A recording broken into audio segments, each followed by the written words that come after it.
And we are live.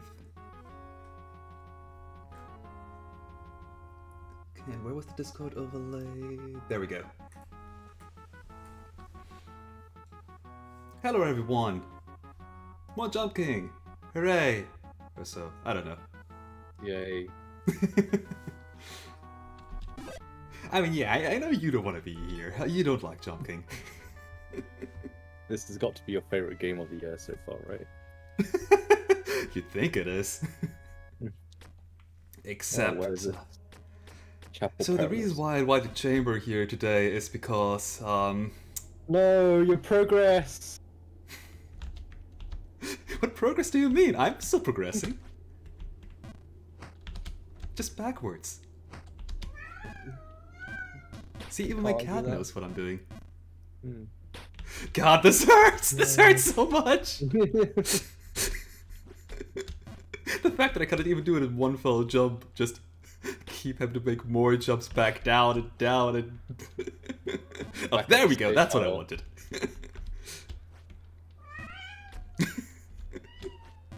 Even my cat does not... Oh no, that was too much. Oh, I yeah. figured this would happen. Ah. Mm. Okay, now I have to do this jump again. Just give me a second, I'll get used to the controls in a minute. Sure. Yeah, this seems familiar. My cat yelling loudly? Yes, that too. Oh no, this area. I mean, that's probably the most played area of mine. However, I went all the way down here because of this guy. Yes, how can I hand over this gold? Yes, I do. Give me the boots. Give me the goddamn boots that I came here for. Do it. There we go. Okay.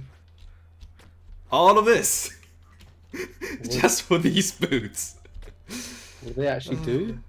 Nothing. They're just cosmetic. Wow. Yep.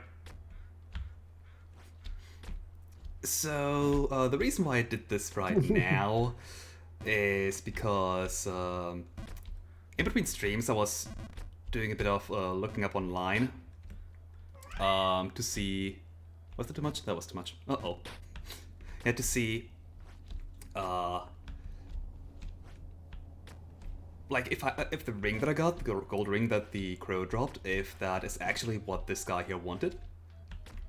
And what I found out is if you go into New Game Plus with a gold ring, this merchant down here requires 2 gold. Essentially 1 more than you have in your inventory to start with. Meaning that if I want to get these really fancy looking boots, I'd need to get them now or have to get the gold coin all over again. Mm-hmm. So I was thinking, while I still have the muscle memory more or less, I might as well do it right now. Also, I have an overlay explaining exactly that. There, in case somebody comes later and wonders. Why? You were so far already. All of those 2 people that may have seen me progressing all the way to the checkpoint. Oops, too much. Wow. Wow. That was a rude jump. Yeah. Oh, no. well, It was only a matter of time. yeah. This is where you were last time I tuned into your stream. Yep. Where are you going? I guess you might as well start from the beginning at this point. Yeah, and I'm gonna retitle the stream. Okay.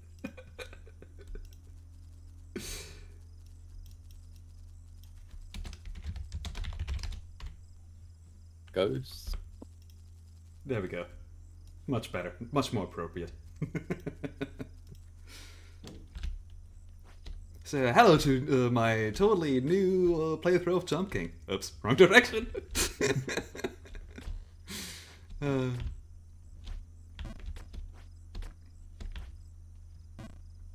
you can tell that I haven't done these jumps in forever. Mm. New game plus 0.5.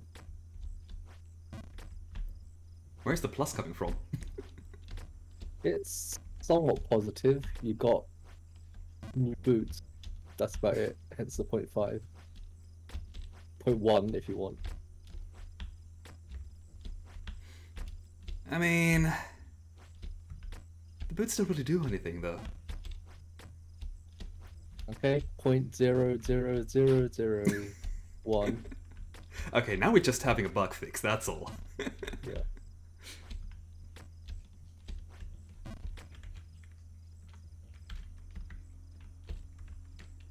Yeah, whenever I'm messing around with my... Right. Whenever I'm messing around with my, like, avatar, Mm-hmm. Jump King just decides to, yeah, I'm gonna walk to the left. Forever and ever. There we go. Oh, my other emotions are not affected, it's just the glasses. Alright, so I can still have crazy eyes. Actually,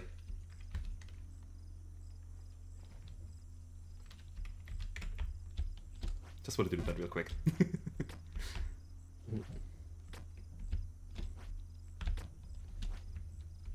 But hey, like,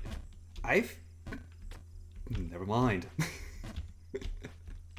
I've gotten used to the controls enough that I don't fall down that much usually, but you know about jinxing and stuff. Yeah.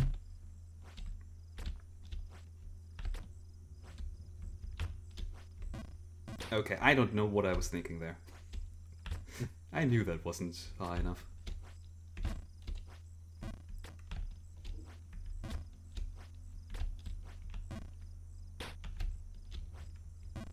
So how's your day been, Chamber?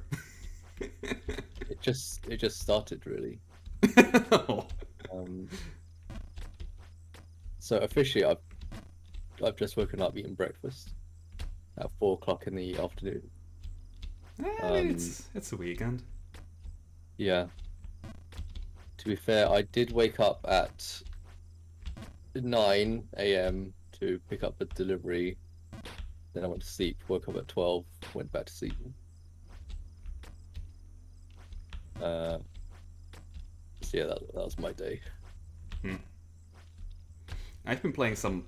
Why do I think that's a full jump? It's not. I've been playing some Monster Hunter. Mm-hmm. Monster Hunter Rise, specifically. Because, well... Emu and I started playing the game yesterday, not a full jump. And... I already discovered one outfit for my character that I really wanted to get, so I needed to farm for that a little bit. Alright. I mean, it's not Monster Hunter if it's not Fashion Hunter, you know? I wouldn't know about that. Have you played Dark Souls? I have, yes. I mean, it's the same thing there. It's Fashion Souls. But I don't think I got far enough to find the fashion. Where did I get to? A dragon tried to set me on fire at one point. Oh, the bridge area. That's fairly early in the game. Yeah, that's where I gave up. Well, I didn't give up. I just found something more interesting to play. Yeah, that happens every once in a while, doesn't it? Mm-hmm. And that was a full jump.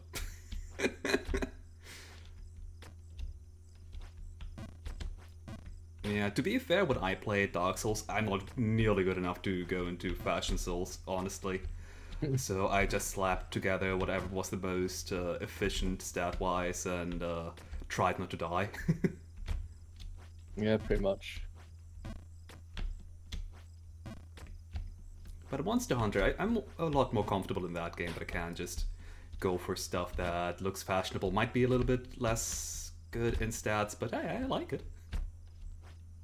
That's fair. Up until way better stuff is available, in which case, yeah, I need that stuff. I'm not that good at Monster Hunter. I'm decent, but not that good. Although, having the insect leaves also helps a lot. because I'm in the air so much of the time that I have a really good dodge rate. Mhm. So I don't necessarily need the best of the best armor. I mean, I should still have in case I get hit and then just lose half of my health, which by that point you do know that, okay, maybe I need some better armor. Right. There is a VR MMO in early access right now where you get to choose what you have equipped and what is actually displayed separately, which I think is pretty cool. Crud. Uh, It's fine, it's fine. In Monster Hunter they have the layered armor, which is kind of like that system. Except you need to get layer armored specifically. Like you cannot use any regular armor as an on-top layered armor. It has to be specifically made to be worn like that. And usually it's like Wend outfits or like special outfits that can only be. I think every layered armor can be worn as regular armor too, or it has a regular armor version of it rather. Yeah. That said, I really don't understand why they don't just make any armor you ever create useful as layered armor. It's not even like if it was a PvP game, I'd understand it because of the like if you recognize, okay, yeah, this person is wearing this specific armor set here, which means he gets a buff in, let's say, in air combat. So, okay, there's not really a whole lot you can do against an insect glaive player who just decides to be in the air the entire time. But well, I guess you could if it was actually PvP. I don't know, but it isn't. So, but the point is, like, since the armor does give you specific benefits. These benefits, knowing what the enemy has just off of the armor they're wearing is important. Yeah. But since Monster Hunter is not a PvP, yeah, who cares about what the character is wearing, really? Outside of the person who is wearing said armor. Yeah. What? That should have worked. I never understand this one jump here. The name of the MMO is Zenith: The Lost City. I feel like you've talked about it before or mentioned it before, but I definitely have never seen it. I'm pretty sure I've never mentioned it before. Okay, but I feel like you've mentioned the layered armor system before. Of that MMO. Okay. I'm pretty sure I've never talked about this MMO before. Maybe it was somebody else then. But I feel like I had that conversation about any armor can be worn as layered armor. Oh, that what we've definitely talked about before, but I've definitely not talked about this MMO before. I've only recently found out about it by playthrough that Wolf, a VR YouTuber I watch. He played it very, very recently. That's when I learned about it. I see.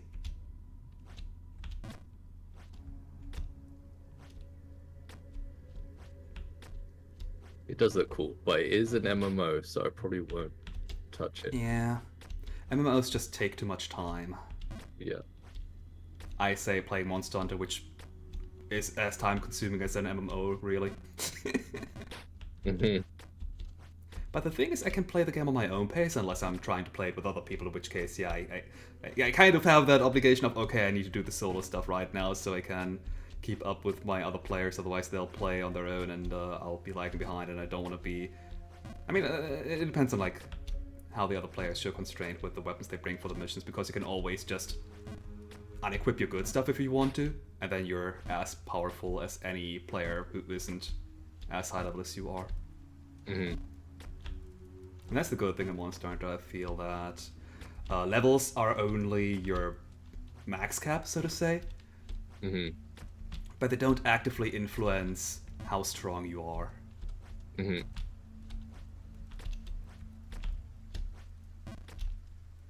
So like EDF, where you didn't have levels, but you can downgrade yourself. Yeah, the levels are technically dependent on the level you're in. Or the stage you're in, if we want to use another term.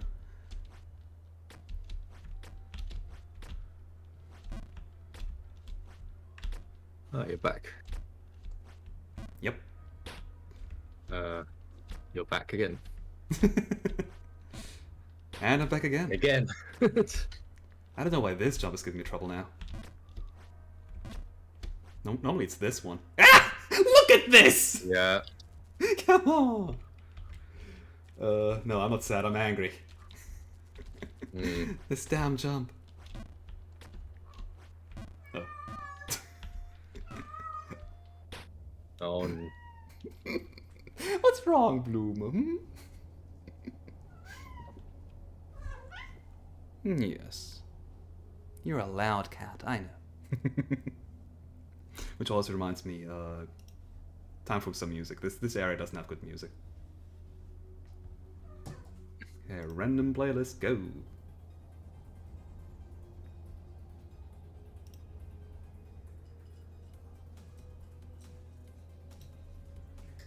Let's make it a little bit louder.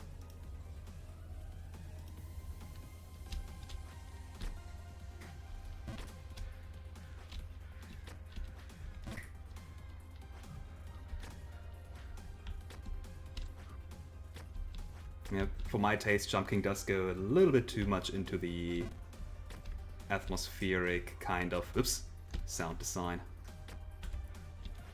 Mm-hmm. Some areas have some slight music, but that's about it. Ah, that wasn't enough. Ah, I hate missing that jump so much. Mm-hmm. Oh, that was too much. Ah, no! Come on. Rude.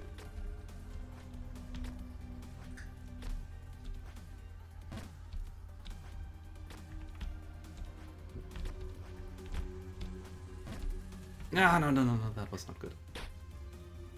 Would have missed it by a lot more had I not pressed to the right, but I would have not missed anything at all had I just jumped straight up.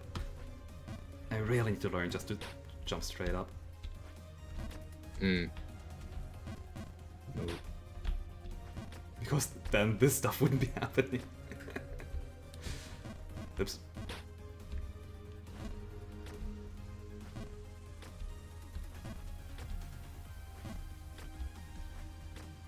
Not sure I was doing this, I can just...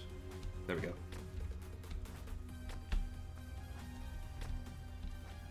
Oh yeah, so... earlier today, Mhm. good. Minus T's new animation was released. You know who Minus T Who? is? No. Means no. He's a really talented 3D Toho animator. Minus T. Yeah.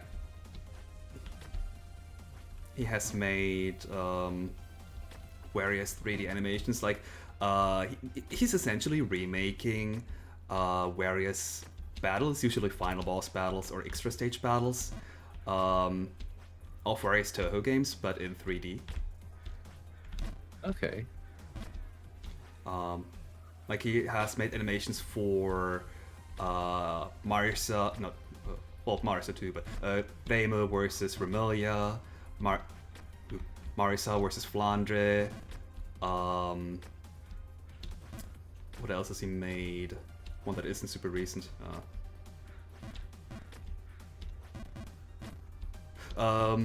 He's also made Marisa versus Utsuho. Whoops. Really? Yeah, Marisa versus Utsuho, or technically the Magician team versus Utsuho, considering that Alice, Nitori, and Patchouli helped her out a bit. Mhm.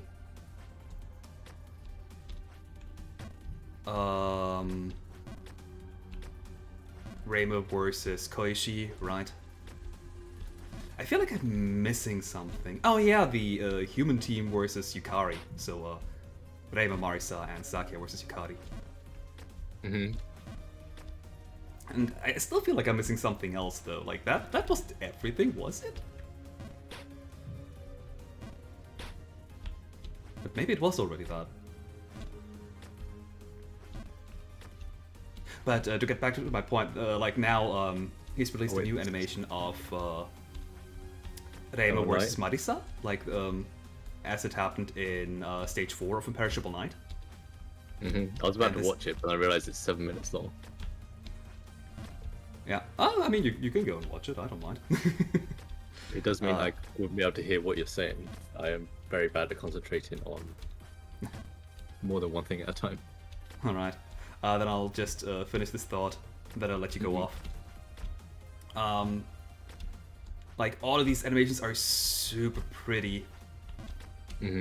Because like he really faithfully remakes these Danmaku battles with like one character being the boss character and throwing all these projectiles around, and the other character usually most just uses their normal shots, but also sometimes uses their bombs, which then look a bit more like spell cards. And it's really always a spectacle to behold. And the current one that he's released, the Imperishable Night one, is the shortest out of the bunch, by far. Already? Yeah, since he only has the stage 4 patterns to work with, which is usually less, but at the same time, he has 2 sets to work with because he makes like the patterns for both Reimo and Marisa's side of view. So they're both now using spell cards rather than just one side doing it. Yeah, if you want to watch it, then mute me and go watch.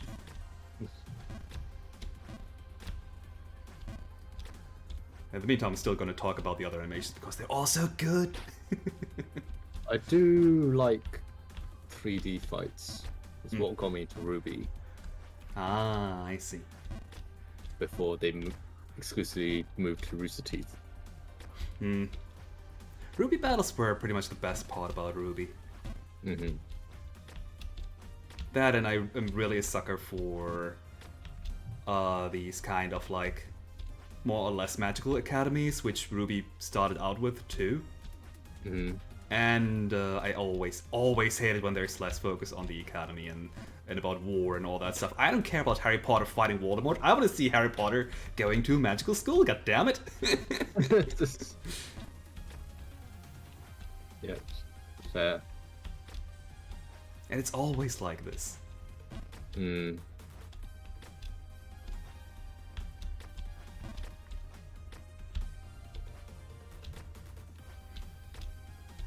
Yeah. Have you muted me yet? No. But I am watching it. Oh, okay. Yeah. Very red at the moment. Oh, okay. Out of the -T animations, though, I don't actually know which one my favorite is. I think the first one that I watched, though, was Marisa vs. Flandre, and that one is just so pretty. Even though it's the second one, the quality was like he has improved a ton over the years. But the old stuff is still really good.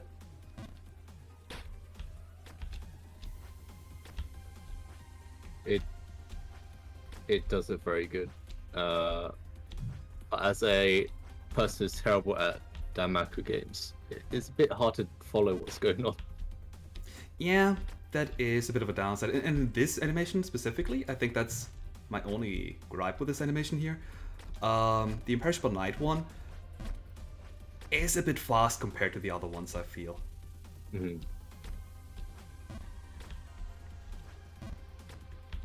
Which also expresses itself in the runtime. But maybe that's Right. that only seems like it because in stage 4 there are no survival spell cards. Like these spell cards where you don't have a target, you just need to survive for a set amount of time in order to clear it. And unfortunately, those tend to be the prettiest to view spell cards too in these animations. So the Perishable Night video is missing that, unfortunately. Oops.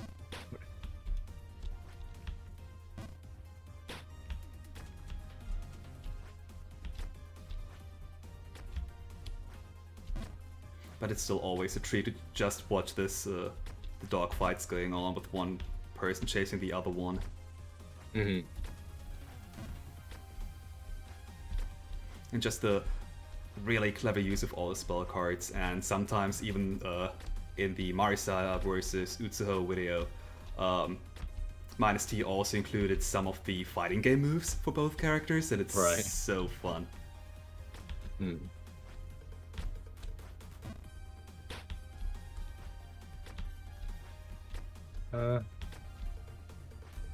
This is epic looking. Maybe it'd be a bit easier to follow if the camera didn't change every 5 seconds. Yeah, that's fair. It probably also doesn't help that you don't know most of these spell cards. Oops.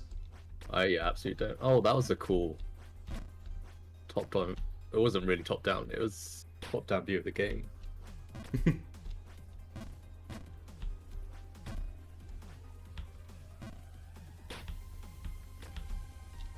Oh, and now I finally recognize the music. Did it now switch to Marisa's theme? I think this is Marisa's theme. Yeah, it starts off with the Ramus theme and then it switches to Marisa's. Okay.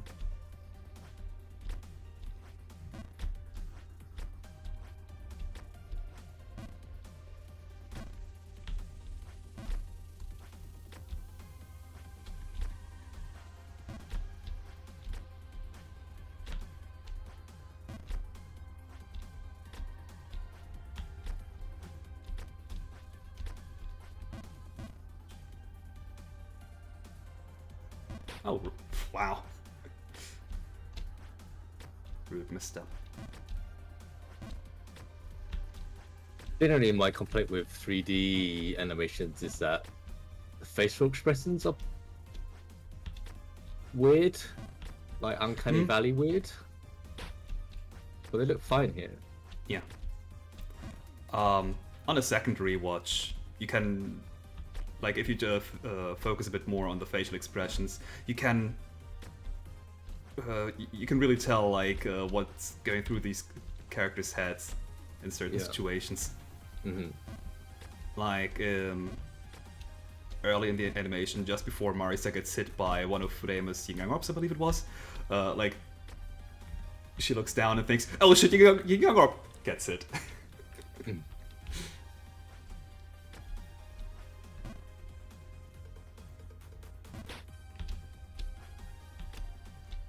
Or later on in the video, I'm not sure if you've made it there yet.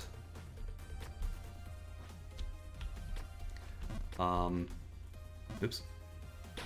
Later on in the video, like Reimu creates some barriers, and the first time she does it, the barrier stops right before Marisa. But the second time around, the barrier actually goes past Marisa, and Marisa then is also really surprised because, oh wait, this isn't how it's supposed to be. The first time around, it stopped before me. Right. Okay, I meant to go up this time around, Jump King. Hey there, yep, Jump King's doing fine. I, as you might be able to tell, had to go down and grab the boots, otherwise my coin would have been for naught. And yeah, we are talking about Minus T's video. It's so good.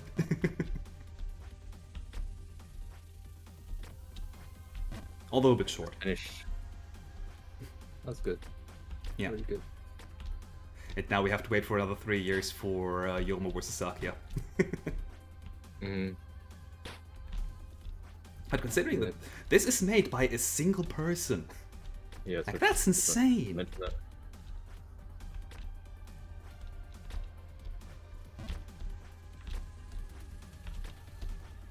Yeah.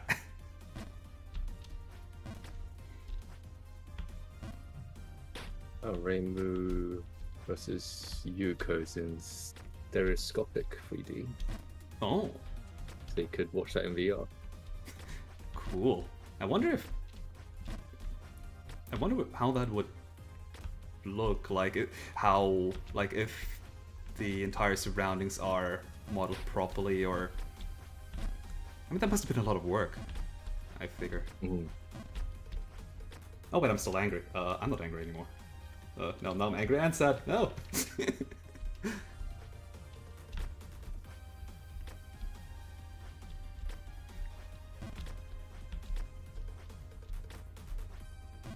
Select your device from the settings menu.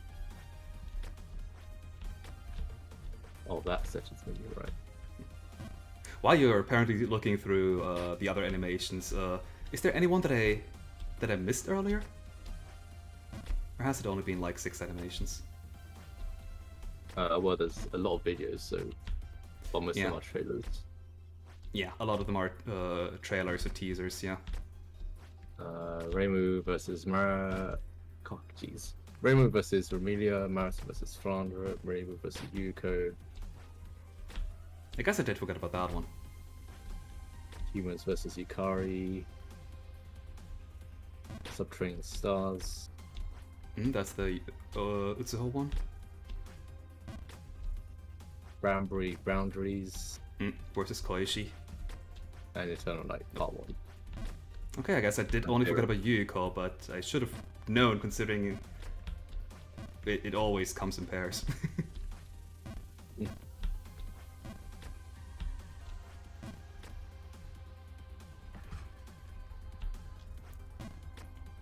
Okay, jump. There we go.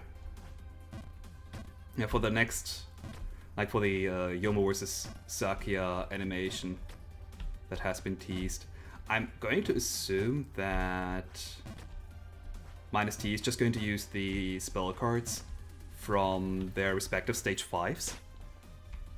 Mm-hmm. Because otherwise there's not really a whole lot of spell cards he could pull from. Sakia and Yomo are fan favorite characters, but they're usually playable characters when they make a reappearance. So they don't really have a whole lot of spell cards to choose from. Mm-hmm. Oh, crud.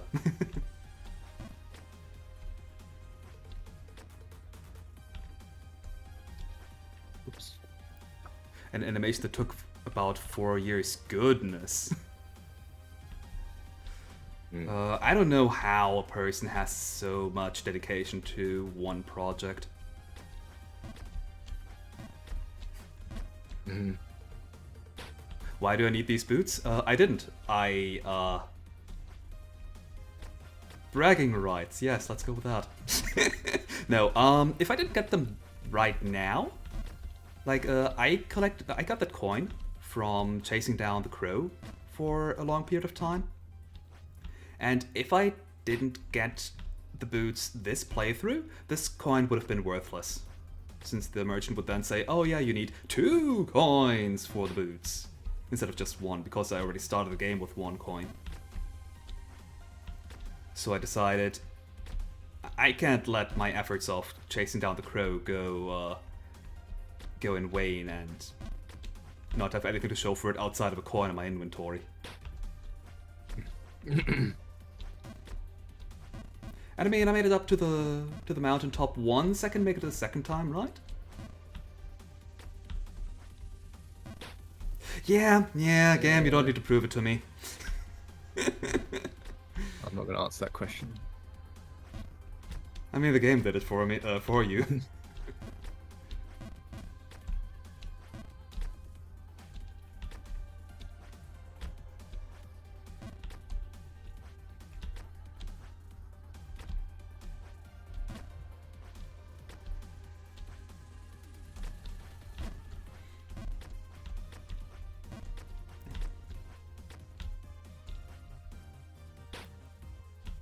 Right, but the reason why I asked earlier about which other videos Minus T has made was because I was trying to remember which one of them was my favorite one, but Mm-hmm. I honestly still don't know. They're all so good, but the thing is, with each new animation, the quality of each animation increases as well, so I'd almost have to say my favorite one is either Subterranean Stars or Brambly Boundaries. So versus Utsuho or versus Koishi. Right. Versus Utsuho, not necessarily mostly, but one thing that I really love is like the attention to detail in all the technology he included there. Right. since, well, Utsuho is essentially living in a nuclear reactor of sorts. Mhm. And Marisa has gotten some new equipment from Nitori, a technician. Mhm. So a lot of, like, her broom has essentially gotten a lot of technological upgrades, and her mini Akero has gotten some neat little upgrades as well, and there's just so much stuff going on there. It's really super great to look at. It's Mhm. like, it really did not cut any corners in that video. And versus Koichi is just good because, I mean, the spell card patterns are really nice and stuff. And the overall animation quality. But even then, I still really like the versus Flandre animation as well. Because even since the first video, there's always been so much character in these videos. Yeah. And even some stuff that didn't technically happen in the games, but just made for some good scenes. Mhm. Like, I really love in the versus Flandre animation. So at some point, Marisa and Flandre fly up or down a tower. And through, for one reason or another, the tower collapses. So, yeah, Flandre gets hit by a couple of rocks and her wings get stuck in some debris while falling down. So Marisa does her best to free Flandre from the debris, and both of them make it out before, like, they're crushed by the falling tower. And then not only the expressions of the characters, but also the music changes to indicate that, okay, maybe what happened before was a bit more serious, but now, yeah, now they're besties, now they're friends. Now everything that happens Right. now is pretty much just them playing around a bit more. Sure. And it's just such a good part in that animation. Alright, I made it back up to this tower, so I should be fine now.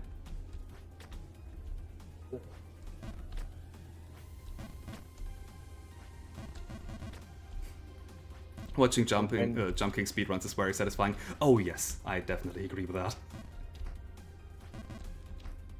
You wanted to say, Chamber? I was trying to figure out. So the wind is not random. No, it's not. It's It's fixed on a timer. And yeah. But that was not a full jump. Oops. Need to get the jumps memorized again.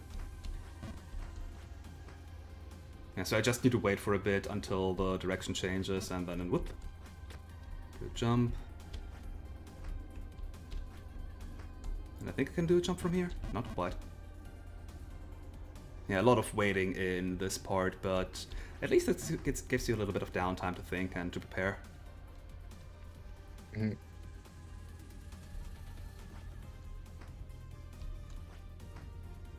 that's creepy.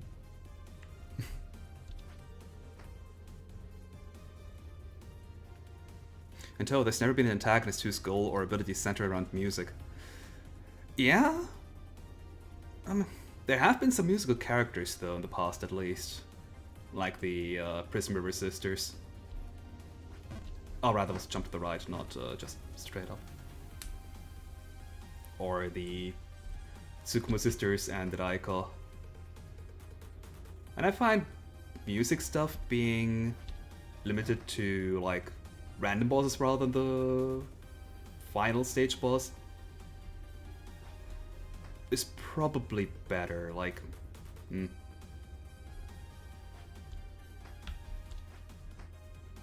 that wasn't even necessary. Why did they do that? No, bit too much. Bit too early.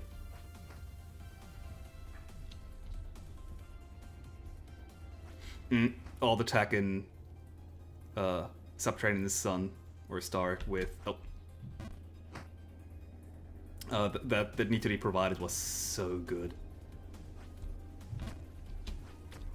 At any time you see like some kind of like holographic screen popping up, there's always so much detail on these screens with random. I don't know if there are actual words on these screens, but just they're all fully packed with details that are supposedly some kind of stats for like Marius's broom, how much power it has, or how much energy it's releasing and stuff like that. So essentially, Nitori is covering the statistics for, okay, Marius, you still have this much broom left, you can go all out now, or something like that.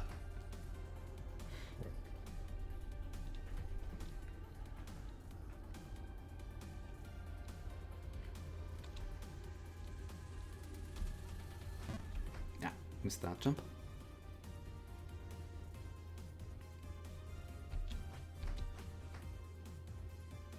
I feel like I've forgotten about a musical character until... Oh, I guess Mistia is technically a musical character. She does sing a lot. Although technically speaking, she's only a bird. Night Sparrow specifically.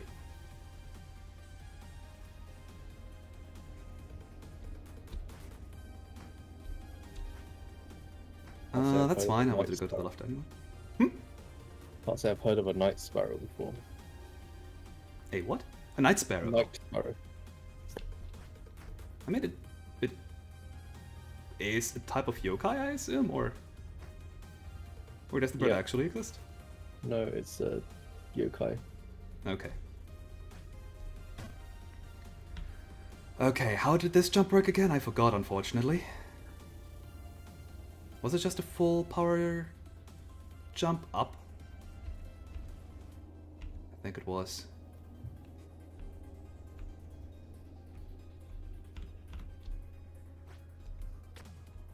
The answer is yes. And this jump right here.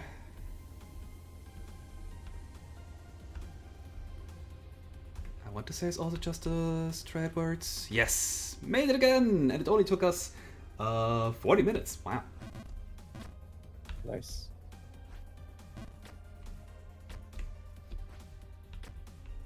Which means I'm entirely blind again.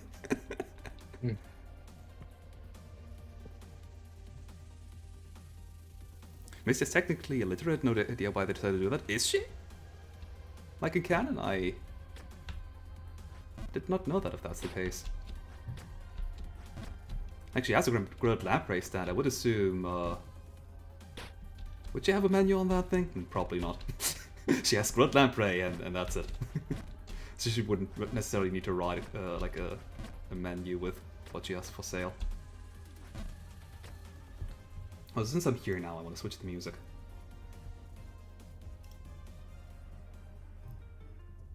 Dungeon Tower Retro. Also really quiet for some reason.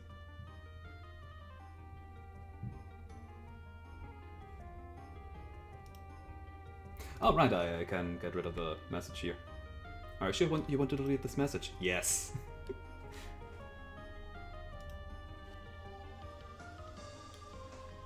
The chandeliers really make me think of SDM for some reason. I can see that. Personally, I'm more reminded of Castlevania, but yeah, I mean, the Scarlet Dimension is modeled after a like stereotypical Western castle, I guess, castle or mansion, and Castlevania is the exact same thing.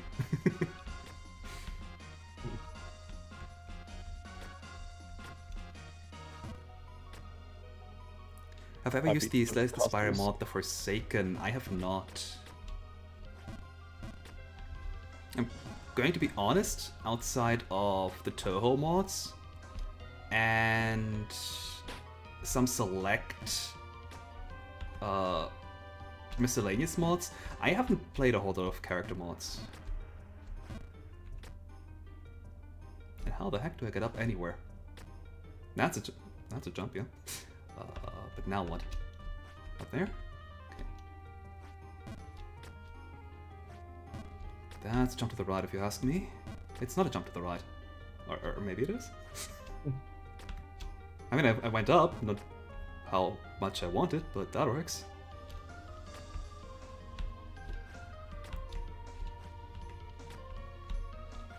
That worked. Wait, what? Oh, okay. So, the far bottom part of my game window is covered up by my taskbar. Because I keep forgetting to remove that. So I can't actually see on screen that there are some platforms to the left and right here. Yeah. I keep I was forgetting to wondering why remove that. it's confusing. It only ever comes up in like 2 or 3 areas, so that's why I never remember. But I can see it off of the OBS window, so it's fine there. Bit higher. Full jump, nice. I love it when the game says, okay, you can do a full jump. Huh. That works? Question mark? That doesn't.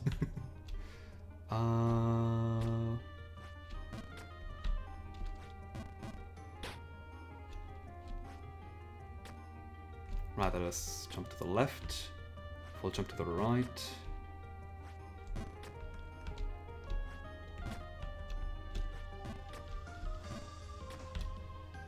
Nope, that wasn't as far as I meant to go. But it almost worked. Ah.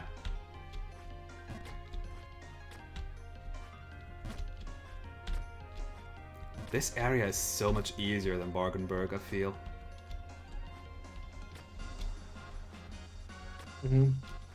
Like, yeah, the jump onto these, like, narrow parts of the chandelier is a bit narrow, but it's honestly not that bad because you don't fall down if you miss it. Yeah, the platforms are more spread out, Yeah. so they're more likely to catch you. As long as you don't fall down the left and right here. Yeah. And even then, because I have a checkpoint, even that wouldn't be the worst part. Like, I can't accidentally fall back to Bargenberg, for example. Or even the snowy area. Right. I can do this, though. Like, the biggest problem with this area is that it's confusing looking with how many things are hanging around. But see, I could just do a shortcut like that. Then I want to jump to the left here. And that's pretty much the only, oops, slightly annoying part because I don't have the exact jump strength figured out yet. Why did I, what? And sometimes I just do dumb stuff like that, that happens.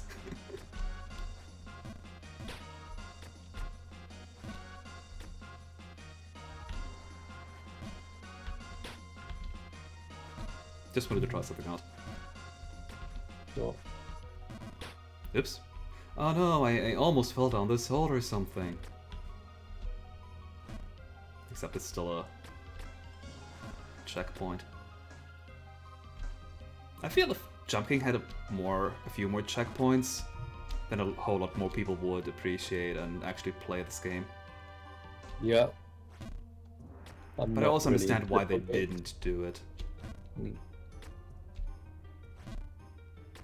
Like, that's one thing that I kind of disagree nowadays, but I also somewhat understand, is that people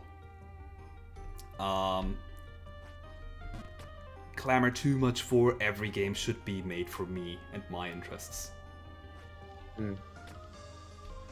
Like, yeah, I understand, like, if a game looks interesting, and especially if it's a story-focused game, which has a lot of lore and stuff, then yeah, I understand, like, getting engrossed in a story of a game is something that one would want. But at the same time, there are so many games out there nowadays that if you can't play one game because it's too difficult, oh well, like, you can still, if you're really engrossed or invested in the story of the game, you can still watch a playthrough of it on YouTube or wherever. So you're not necessarily losing out on that. Okay, that wasn't how that jump worked. I think I've told you I've only seen one person do a playthrough of the Conquest ending. True. I guess when it comes to multiple endings, there is always a chance that not all of them are covered.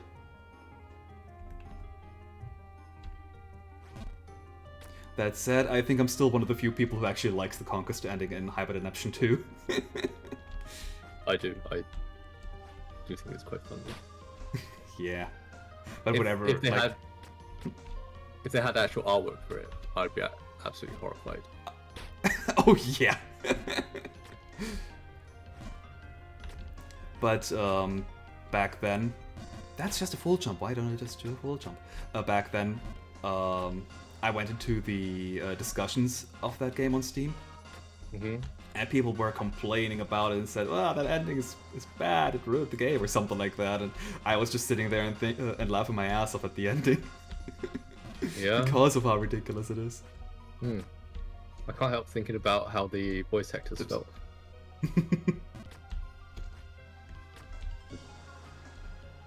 I mean, in the end, they are paid voice actors, so... Too much? But- Or like earlier in the voice acting session, they were voice acting, you know, we've beaten the boss, we're buddy, everything's happy, yay. And then they give them this line, oh, I've been stabbed. High noises, yeah. Fair. Wondering what's going through their head at the time. But then again, from... we're talking about the ending for Hyperdimension Neptunia 2, one of the alternate endings specifically. Yeah, but from what I know from like how voice acting tends to work, like I'm not an insider or anything, so my knowledge might be entirely mistaken. But from what I know, people are just giving their own lines without any context and are told, okay, now read this line, really surprised or something like that, or you're really angry in this scene, so read these lines like that. Yeah, but they still know the character. Yeah. So reading a line about how their character's now bleeding to death.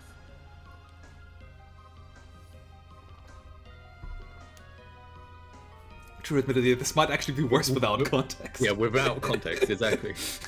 Wait, what's happening to this character? What? Yeah.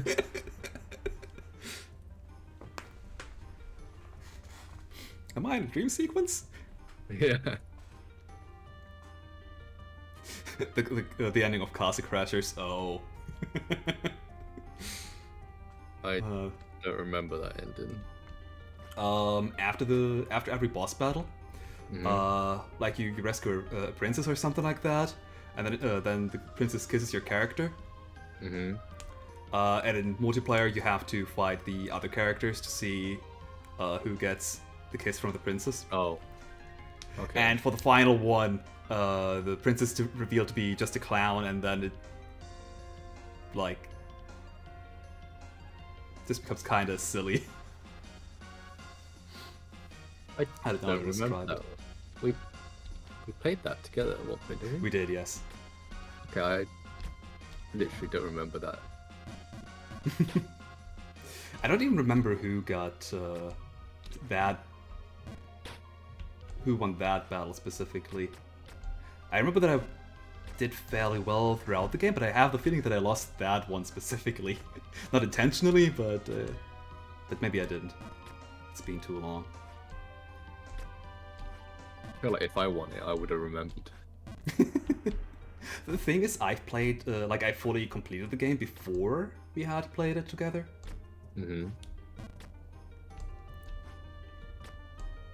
So yeah, I would remember it no matter what because I've seen it multiple times. Right.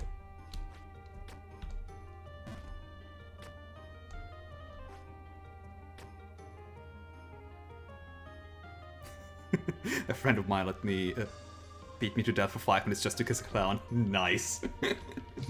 I want to say that in that game, God, what did I go for? I know that she went for a mage build and kind of died all the time. Because full spell casting is not that good. I almost want to say, like, in my free time, I definitely went for a full Vitality build. Because how Castle Crashers works, or their level up mechanics at least, is... how the heck? You don't get experience for beating an enemy, but you get experience for hitting an enemy. What's As long as they're considered alive, at least. So if you, and the enemy is considered alive until they hit the ground. So if you death juggle an enemy, you get a lot of experience. right? Which also means that if you have, like, if you never put any points into strength, you get a lot more experience in the long run. Right. Things will also take a lot longer, but you also have more life, so you're not likely to die that fast. Mm.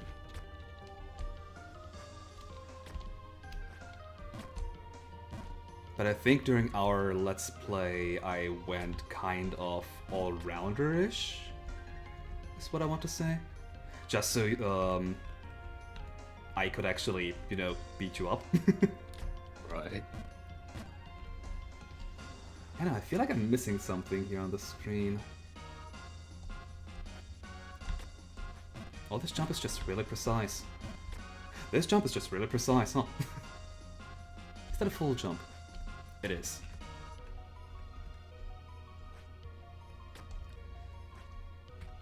And we have slippery shoes. Well, it was advertised as extra grip. Oh, hey, nice. I mean, extra grip on ice? Nobody said anything about that. In fact, look at these wings here. They probably make me, even more slippery. It was a lie all along. I mean, Like, do you know because how we hard it should is? fly. Do you know how hard it is to lose momentum while airborne? How hard it is to lose momentum while airborne in real life. I can't say I've been airborne that often. I mean, I can't say that I've been airborne at all, outside of, you know, jumping off the ground or something, but... but according to video game physics... According to Ghost- it's really easy. it depends on the game. Like, according to Ghosts and Goblins, you don't lose... You don't lose momentum, period. But in GTA, if you drive off a cliff, you can change direction of your car as it's falling down. Clearly that just means that Ghosts and Goblins has a lot more realism to it than GTA. Yeah, of course. Oh wow, that's just a full jump. What? Okay, I guess because you bump your head on the ceiling here, you lose enough momentum.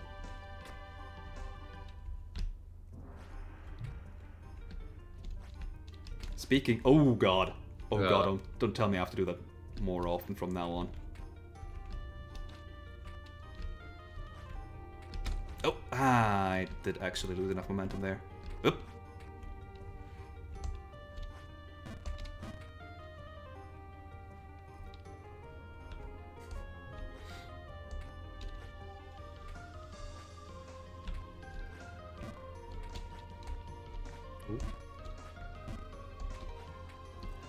Well, at the very least, you can kind of get rid of your momentum. Oh no! Ah! By jumping. Oh, I mean, it's easy to get back up here. Maybe not from this position right here. Oh, actually, no.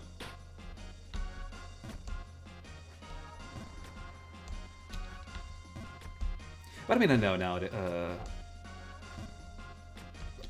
Wait, what? What? That worked? What? That never worked before, did it? Or am I getting crazy now? It's only been an hour. What worked?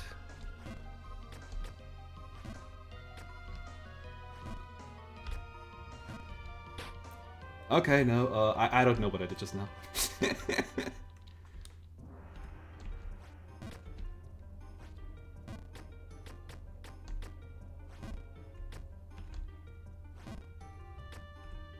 Let me try this again, one more time.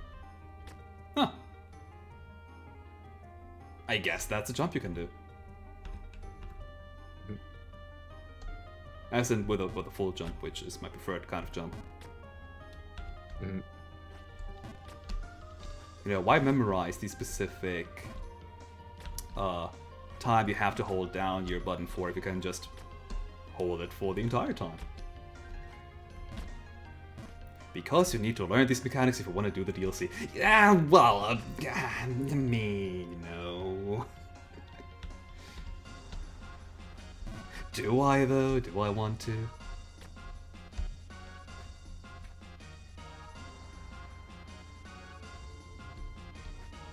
I'm amazed you haven't responded to that yet, Chamber. What? And because you're an M?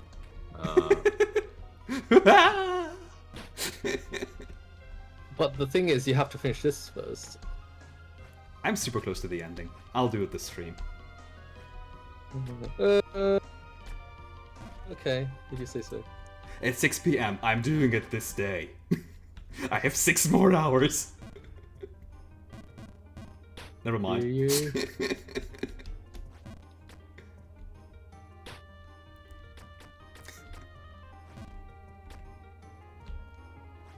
Oh god, Chamber. Mm-hmm. I mean, I myself, I'm not gonna drag you down this as well, might have influenced somebody into maybe possibly buying this game and trying it as well. I'm so sorry. Please don't. Or do, like, I made full of bad decisions, so why not influence other people into bad decisions? That person's not me, right? Nope. In the chat. Okay, good. Then, oh, okay, that's fine. As long as it's not me. How would I influence you into buying this game with you not even knowing it? Pay me £1 million. And then, yeah, pounds is stronger than the euro. Yeah. But that you'd know it. Oh, way that never. Exactly. Yeah. On a more, serious side of things, though, this game is fun if you don't mind losing progress every once in a while.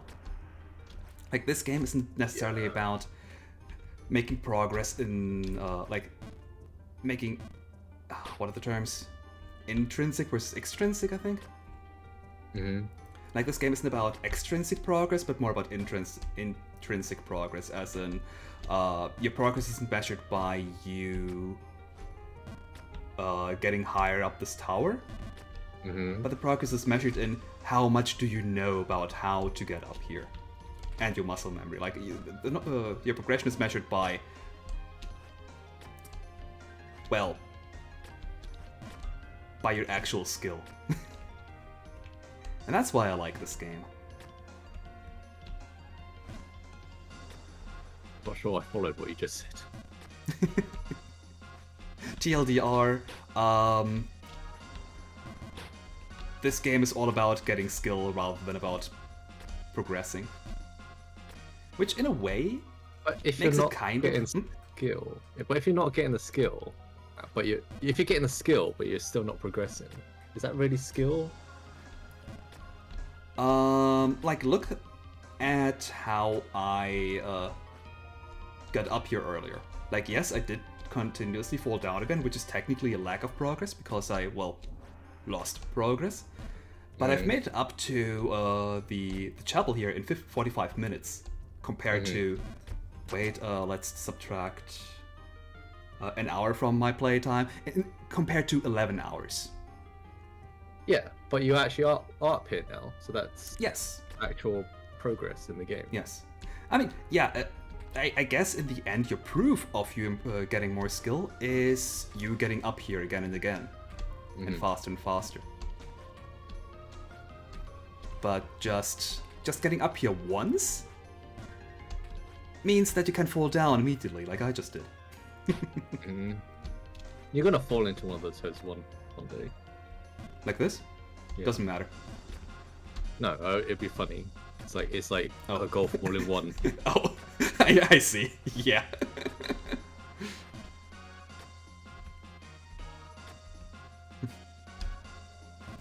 To answer your question in chat, though, yeah, I have played Celeste. I did all of the A side, and I think I started the B side, but didn't play a whole lot of it. I did try to get most of the, if not all of the strawberries, though, on the A side. Oops. Yeah, Celeste is another really fun precision platformer. Which, incidentally, does not do stupid stuff like jumping and if you clear a screen on Celeste, you usually get a checkpoint. Or at least every couple screens.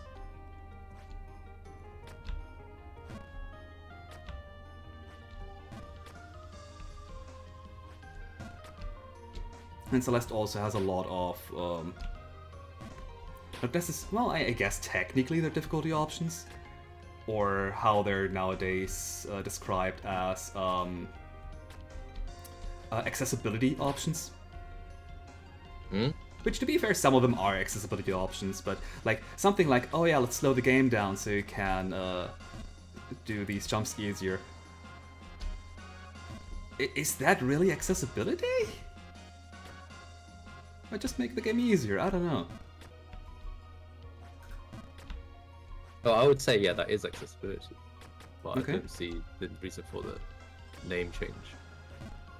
I mean, it's not really a name change. It's like just nowadays when like game journalists, etc., talk about it, they never say, "Oh, it's for easier difficulty." It's or rather, when they demand, say, the good old example of Dark Souls should get an easy mode, they never say, "We want an easy mode." They say, "We need this for an accessibility option," or stuff like that. That was just me like being a little bit snarky there. Oh, okay, fine. I mean, I definitely prefer things having an easy option. Yeah. I don't mind it generally in Dark Souls. I mean, in Dark Souls specifically, but that's another point. Like, generally, I don't mind. If the devs think an easy mode is, doesn't distract from the message of the game, then sure, go ahead. But in Dark Souls specifically, I feel like the message of the game is nobody gives a fuck about you, so the game world is not going to like make things easier for you just because you're played by the player. You're one of us. You're just some random schmuck who's trying to make their way through the world. Yeah. But yeah, like that's a very specific example. In any other game, like say for example, Touhou, yeah, easy mode is a must, or another game, Cuphead, I don't know, that having the easy mode is fine, I don't mind that, even though I played it on normal. Or what's a game that doesn't have an easy mode where I wouldn't mind if there is one, even though I don't need it? The Atelier games? Like, Atelier Asha had a normal and hard mode, and I played it on hard, and I still found it incredibly easy, so I didn't mind the normal mode, even though I don't know what it's... why you would need a normal mode there. Or was it Asha? I think it was Asha, yes.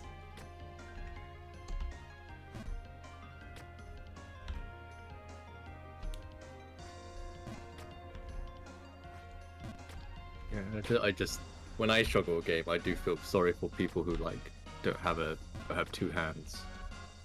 Who I like mean, the games, and then they yeah, can't. of course. Just off. Although I feel like specifically with only having one arm, Hmm. that's something where the hardware side needs to catch up on. Hmm. I feel like. Like, sure, if a game has too many buttons that you need to press at the same time, yeah, I don't think even hardware can help out with that. Like, that's part of the game design that would need to be changed, I feel. Hmm. But at the same time, that also kind of falls under the category of sometimes you just can't play a game. It's like in that case, though, I feel it would be better if there was a way to get that, because in that case, yeah, it's because of unfortunate. No. Yeah, that jump was entirely on me too. I panicked. Right. Yeah. Yeah. But still, like, in general, I feel like most of the actual accessibility options should come from the hardware side rather than from the developer side of things.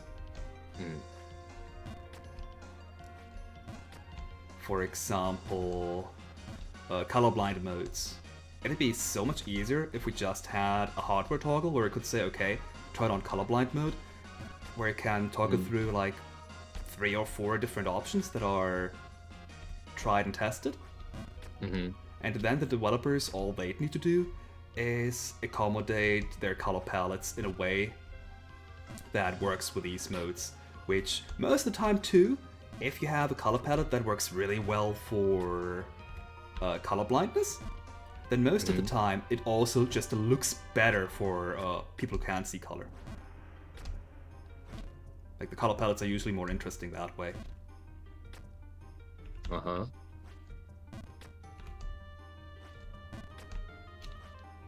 There was one game where I tried colorblind mode.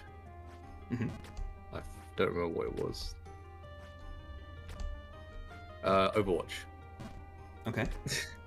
How did it look like when the mode was on? I don't remember at this point, but I can tell you that I was straight back to non-colorblind mode. Fair. Like, colorblind mode is still like, it's still gonna lack some color or some visual information for a normal seeing person.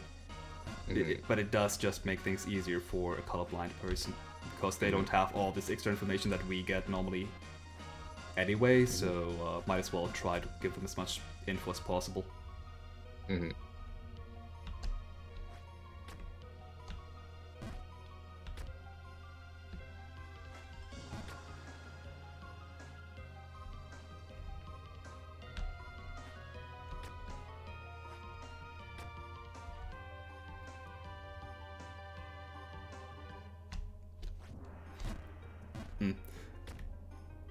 I mean, there's a reason I don't mod in easier or harder difficulties. I don't know how.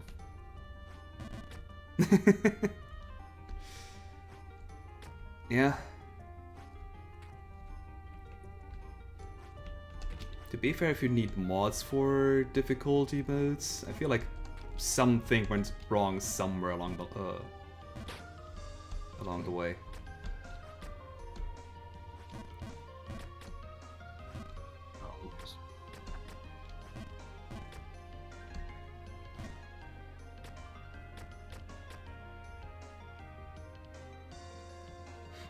Yeah, I still actually need to get into. I still need to put in the colorblind mode for Kokoro. I am working on other stuff. And by working on other stuff, I mean this weekend I've been playing games. Yeah, we can I mean, the see weekend only working has on like this. now. Yeah.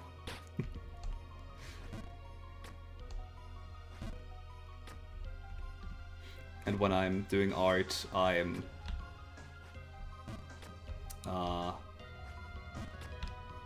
I'm working on my animation, which open tunes.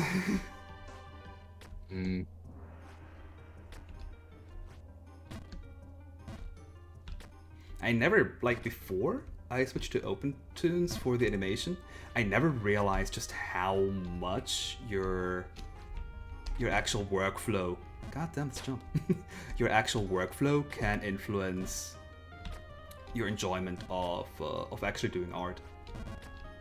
Yeah. Like with I switched drawing programs multiple times throughout. God, if I say my art career, that makes me sound like I'm actually doing something good, not just silly comics and otherwise mediocre pictures.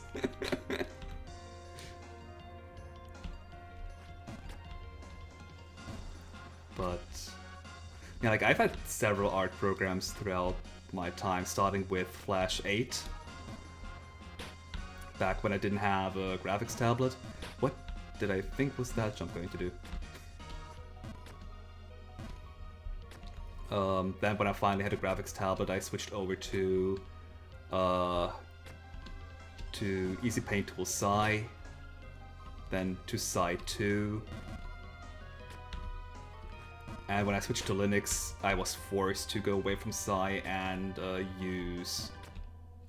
Well, I wasn't forced to use Krita specifically, but that's what I ended up with. And so far, like now I've gotten so much into a workflow with Krita that changing it just ruins everything. And when I don't have any alternatives for this workflow, then yeah, no, everything's gonna go to shit. Like I'm struggling so much with just pen pressure. Since in OpenToonz I have yet to find a proper way to get my pen pressure to work. I usually just have like the line strength on a bit more. I usually just have my line strength on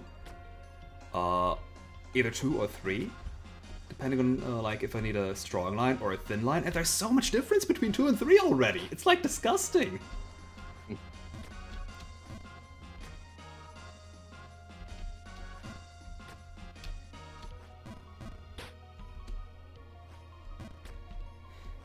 And of course, there's also other problems like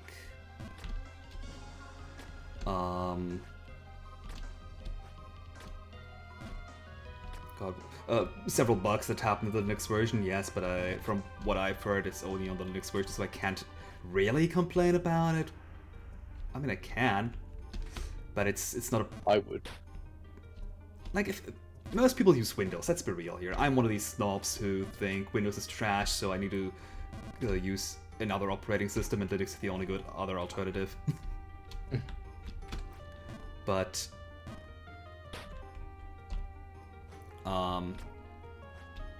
yeah, I'm one of the minority here, so knowing that not like most people won't have certain problems, I kind of complain about them and say, oh yeah, this is something that everybody has to deal with. But when I'm talking about this topic already anyway, yeah, the Linux version has some bugs where, like, if you select a specific tool, that was dumb. If you select a specific tool from the toolbar,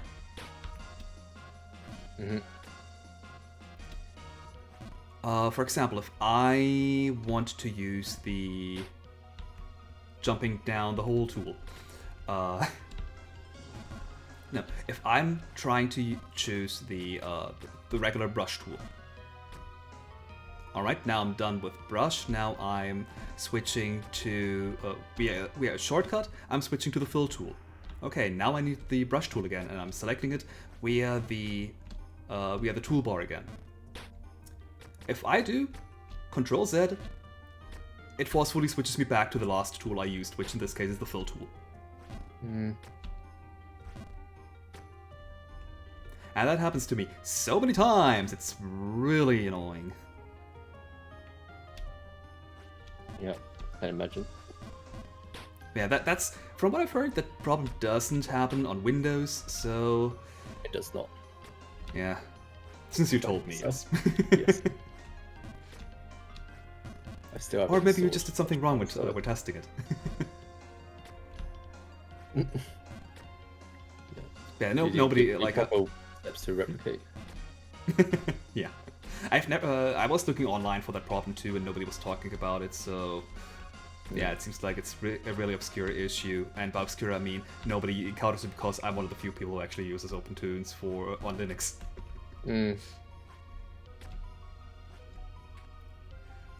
But oh right, other there. Yeah. Strange how easy things get when you don't hurry up. Sure, Logan. Yeah, you can hop in. I don't mind.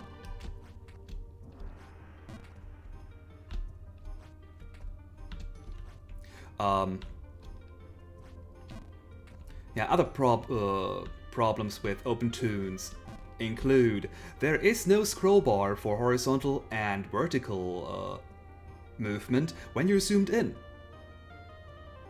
And that doesn't happen in any version, Linux or Windows. So if you are zoomed in and need to go to the right side of the painting, you need to use the hand tool, I guess? I think there is one.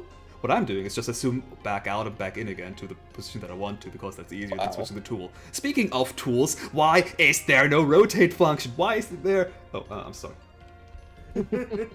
Why is there no rotate function? Sorry, Well, hopefully your issue of the Linux being less used is going to become less and less of a thing. Because while, yes, it's not naming, it's still... with the amount of adoption that's going to happen with the Steam Deck. Logan, you're a bit quiet. Are you away from the microphone, or...? One moment. Okay, thanks. Because I already put you to max volume on Discord. Fair enough. Okay. So I had it behind my monitors because it was working in other places, and it prevented it from being in front of my monitors. Ah, makes sense.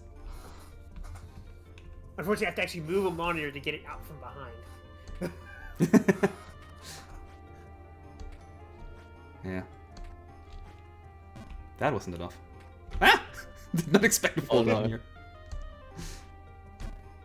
Yeah. Yeah, I should probably actually pull up the Discord stream version instead of trying to watch with the Gauntlet on 5 seconds Yeah. away. Today that was dumb. Today I don't have any frame drops either, so today this works. I don't know, sometimes OBS just says, no, I don't want to work properly today. I don't know why. Or something on my computer, who knows if it's OBS or not. And yeah, in general, Logan, if you see us sitting in the Anyone is Welcome stream channel, then yeah, you can just hop in without asking. I have another stream which is restricted to whoever I invite. Yeah, if I want to talk to just one person, then I'm sitting in there.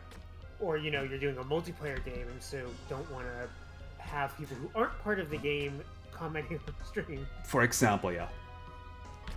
Like, I think we were in that stream when we were playing Gunfire Reborn a while ago. Ooh. Going back to switching art programs, I actually don't think I've ever switched.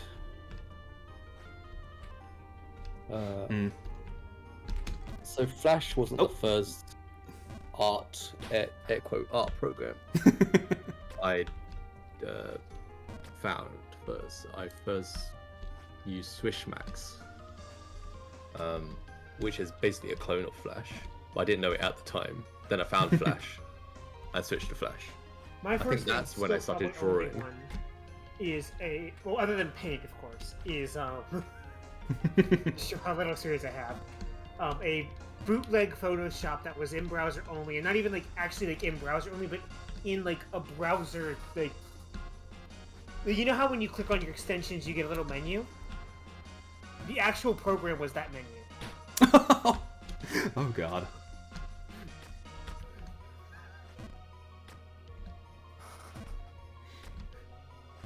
It worked fine for what I was doing. Yeah, if it's work, yeah, Which like was mostly just like selecting all of the white spots on an image and making them clear. yeah, if the program works for you, even if there are technically better alternatives, then stick with it. I mean, it was also especially free, and I was like 12. Yeah, that's another thing.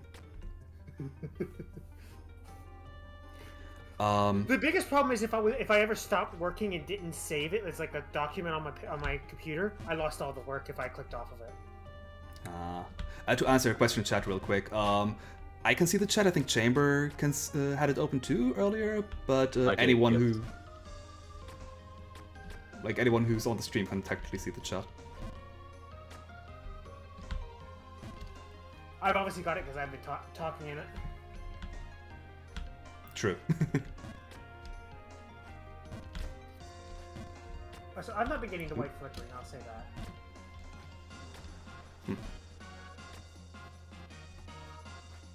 Yeah, but in what I wanted to say, in video game development, there is, well, not necessarily saying, but there is a rule of thumb. I don't know how to describe it, but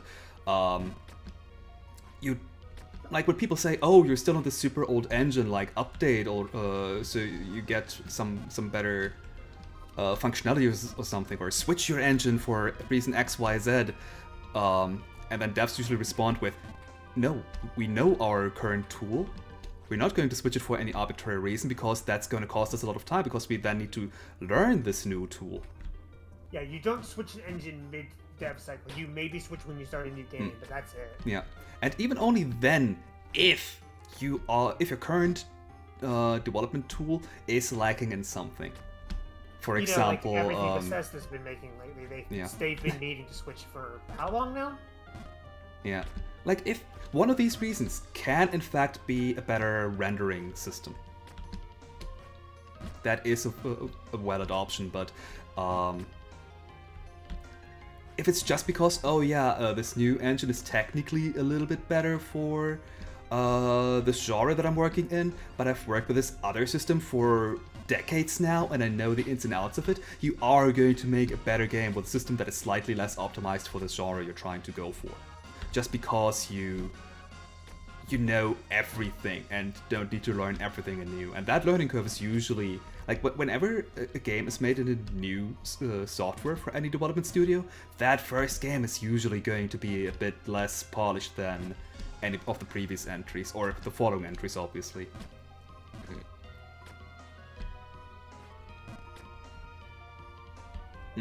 Yeah, that's why a lot of the game engines are also just updated every once in a while.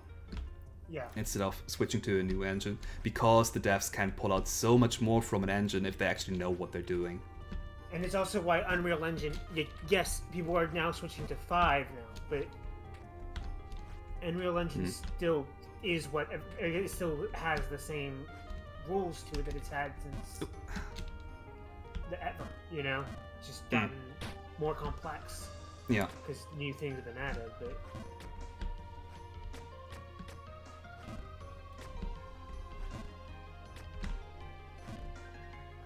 And honestly, that's why you'll still see older Unreal things coming, because somebody will have a plugin for it that doesn't work for a newer. Yeah. For the newer Unreals.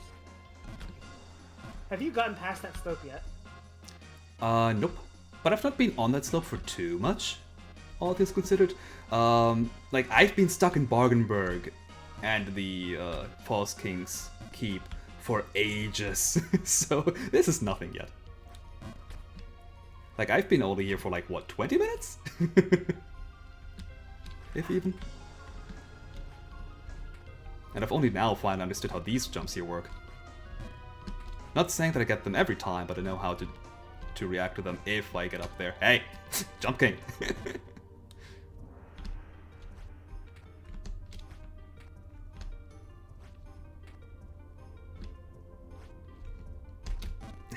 Oh, nice.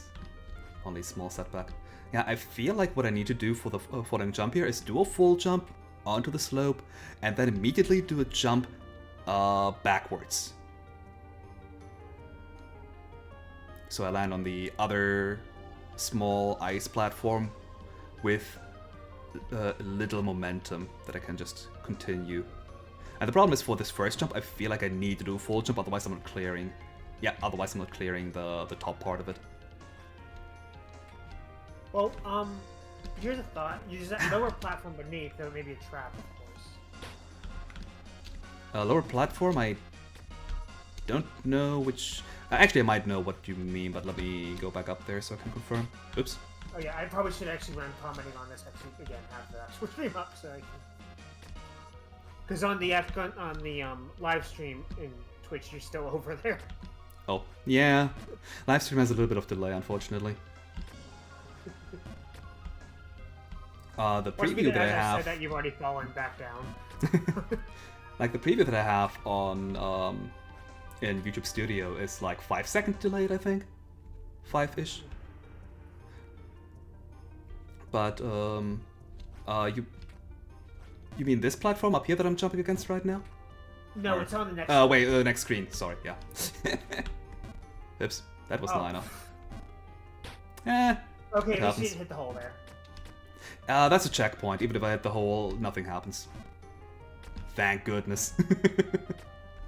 Oh, they actually have checkpoints on this thing. It's not just you. One. You can go all the way back down to the very freaking bottom of the mountain. They have one, and that is the one checkpoint they have in this game. In the DLC that they released, free DLC, but I guess it's the best term we have nowadays. There are no checkpoints from what I know. Especially not in the third one. There you can literally fall all the way back to the beginning of the game from the very top of it. Maybe with like 2 or 3 missteps, but that's still crazy.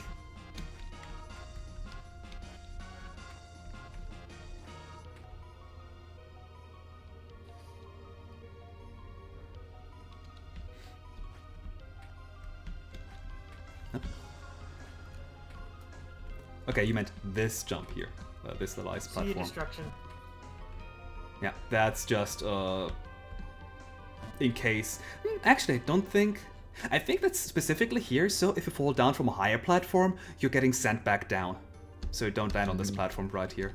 I think that's what it is Okay. for. So it's not a. Alright. You know, I think if I were to jump to the left with a full jump from from the corner here, I think I still should be hitting it. Yeah, it was more about could you land under that platform underneath and then use that to get over maybe all the way. Well, there. Nice. So Question never mind. is, You got it. I think. Oh god, that must be a full jump. I'm barely clearing it as is. I'm not clearing it. What? Can you jump off of the slope to the left? That's something I'm not willing to try. I think I was just a bit too far to the right. Yeah, that was all. I hadn't reached the apex of my jump yet.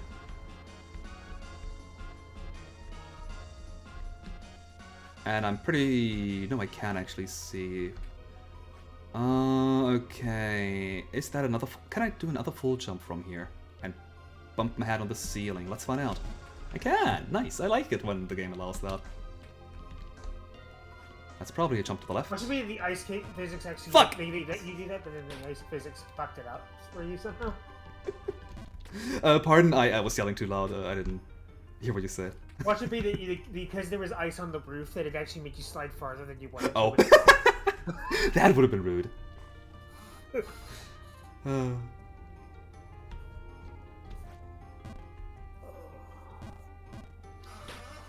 Ooh. Yeah, I'm surprised they don't make you go down that hole. I've fallen down so many times here and always barely missed it. Oh, so it's just lined up so you don't fall down the hole. It's not a. Yeah, generally checkpoint. generally the game is made in a way where the devs very precisely know where you can be sent when you're sent down flying. Although, to some jumps, there seem to be multiple exit paths depending on how badly you screwed up. Like, if you just hit the corner just right, then you're being punished incredibly much. That kind of thing. Yeah, most of the time, several platforms are introduced either to break your fall or to punish you even harder. So Oh, yeah, yeah, the devs know stuff done. exactly where they place their platforms.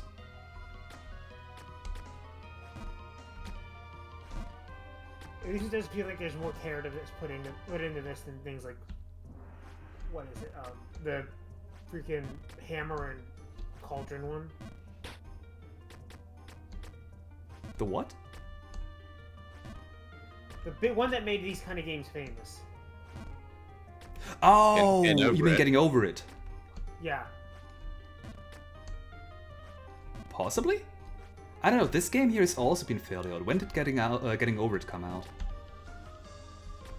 Well, it was more about the fact that they're actually putting some here in the place because from what I've looked Oh, at, that okay. it barely Yeah. functions. Platform. I've honestly never played Getting Over It. I've seen someone play parts of it, but I don't think I've ever seen the ending for that matter.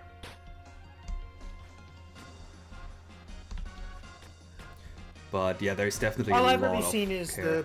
like whenever I'm watching like just generic compilations of certain YouTubers, I'll see like them like getting angry at falling from like near the end of the game to the back of the beginning. Yeah. I mean, that could also be intentional though. I'm pretty sure it's intentional. And I hate Like I mentioned earlier in the Ghost of the Babe, the third quest of this game. Yeah, you can very much fall back down to the beginning of the game as well. Oh yeah. Yeah.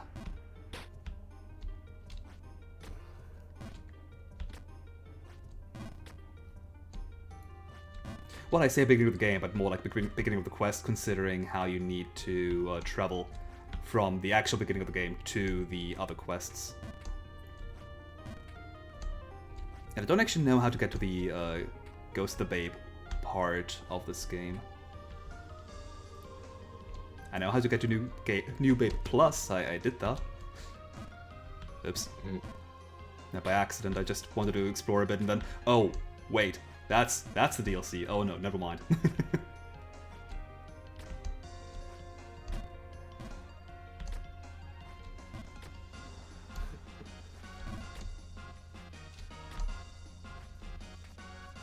Which considering how well I'm doing this part, I will give Ghost of the Babe a try at least. Definitely Ghost of the Babe. Hell no.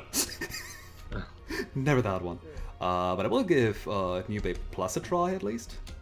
From what I remember, in either of them there are no ice mechanics, so that's a plus. Yeah. But there is water, which messes up with your muscle memory. Like, all what it does is delay everything by, let's say, half. Like, you need to charge twice as much in order to reach your full height, and each jump is also, well, half as fast. So everything just takes longer. So really, outside of messing with your muscle memory, it's not that bad, but it takes forever, which is kind of bad. One of the good parts of this game is that it is so fast.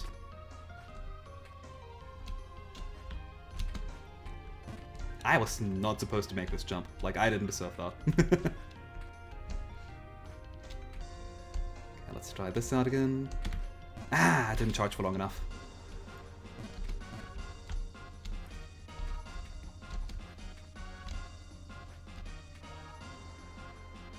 I feel like I should do this a bit further to the right, so oh wow, no. How did I do this jump earlier? Like, did I just charge for longer, or what happened?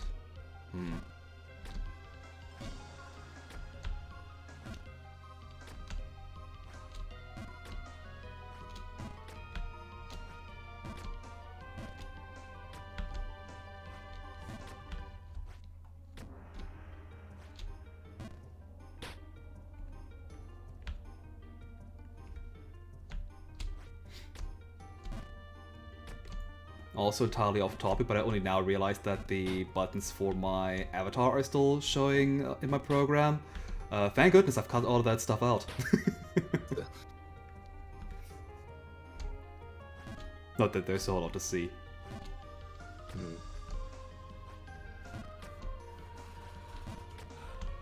Oh no, you'd be knowing that I use VTube Studio for my avatar. Oh no, the horror. What? I thought that was your real face. I mean, yes, that is entirely my real face. No drawings that I made whatsoever. I mean, at least you did more than I did, which is where I paid somebody to just rip my character out of a game. I mean, as long as it works, is my motto. I overpaid for it, but that was more my own fault because I was so excited for it at the time that I tipped them too well. Ah, I see. And then without realizing how honestly mediocre it was. Hmm. Yeah. Honestly, the fact that he didn't even provide me the second half of the thing he promised.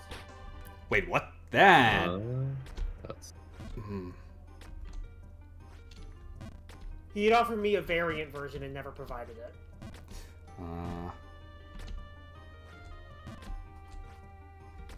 That sucks.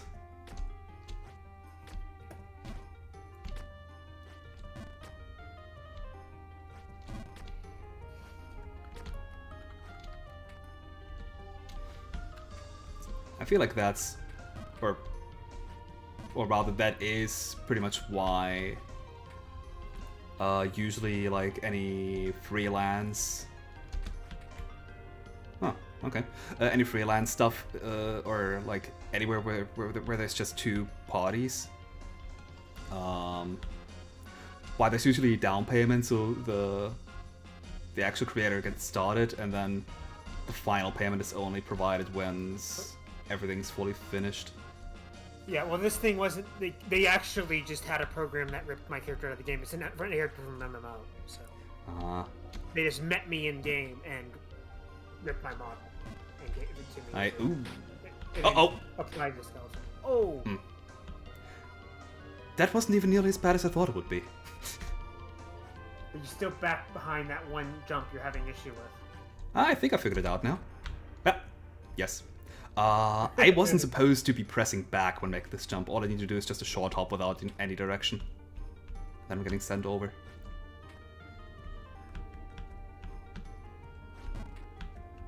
And that's pretty much half of the jump king already, just knowing how any of these jumps work.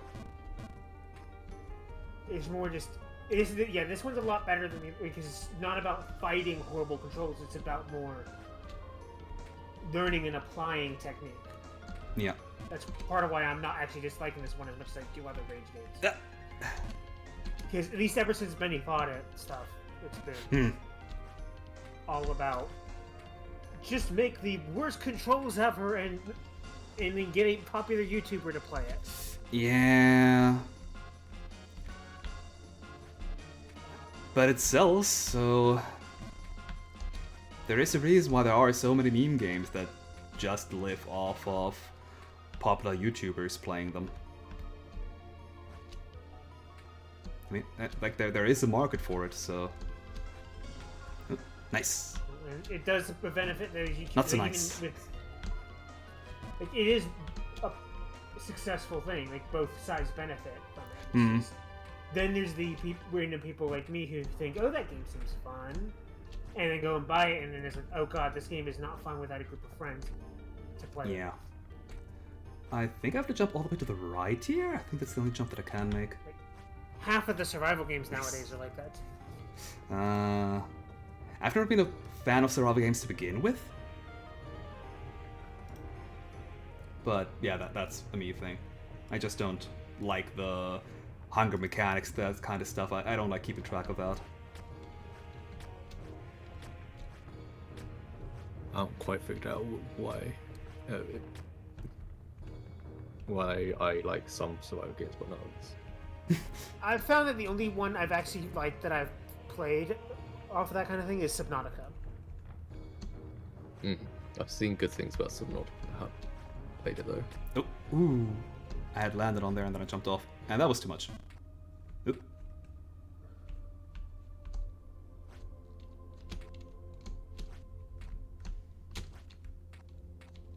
Also, I've gotten a new hobby as of yesterday. Oh? Gunpla. What is that? So you know, like those modeling kits you can buy, those model kits you can buy at like Hobby Lobby or whatever, where you have like a sheet of plastic pieces you can pop out and put together to make like a ship or something. Mm-hmm. Well, this is professional grade versions of that to make Gundams and other types of mechs. Oh, okay. Nice. And it was just like $50 for the Lancelot Albion of all things, like. And then I'm actually getting the narrative Gundam for $75. Considering the prices I've heard, that's very surprisingly good. for one that's out of stock and one that's a pre-order. You know? Yeah.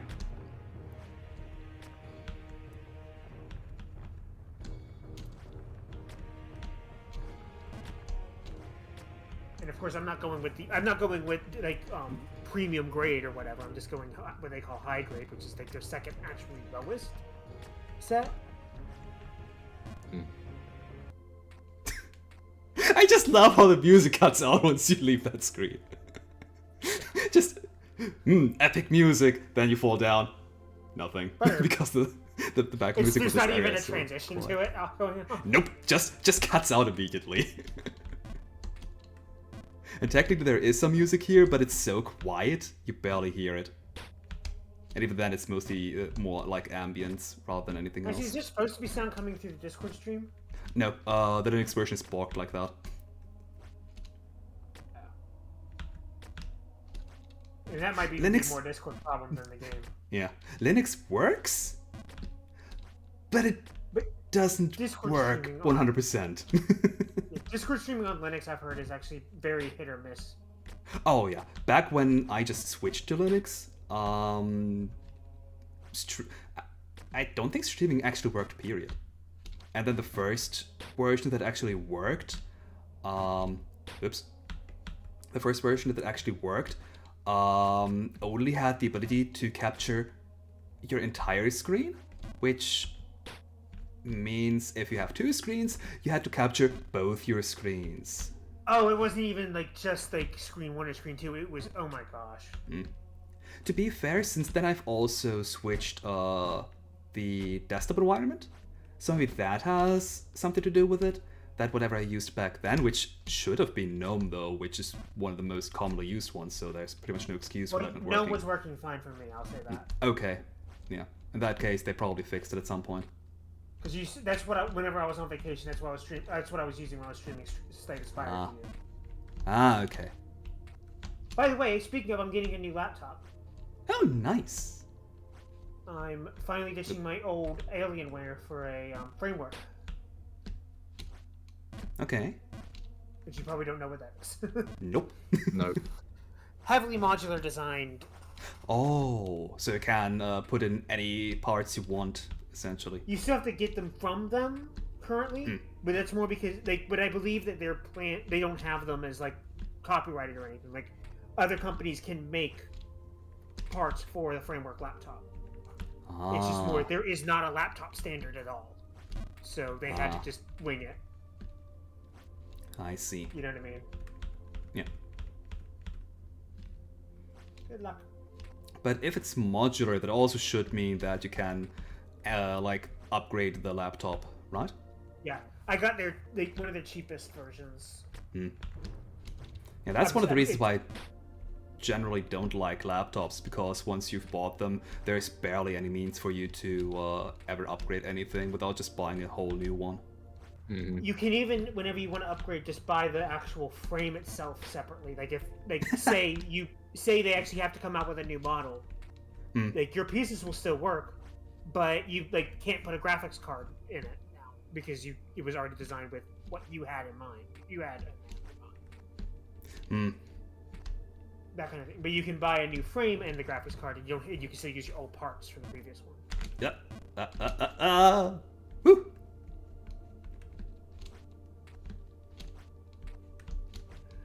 Also, I just realized that half of what I've been doing here is basically just advertising other people's products. I'm sorry. I mean, it gets us talking, and like I don't mind. Just you're not getting paid for it, so.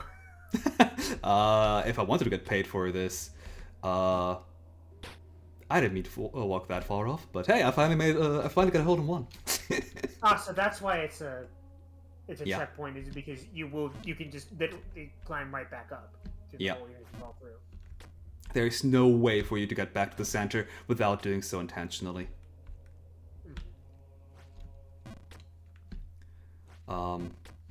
I just like- reached the top. Well, falls and then walks to the left.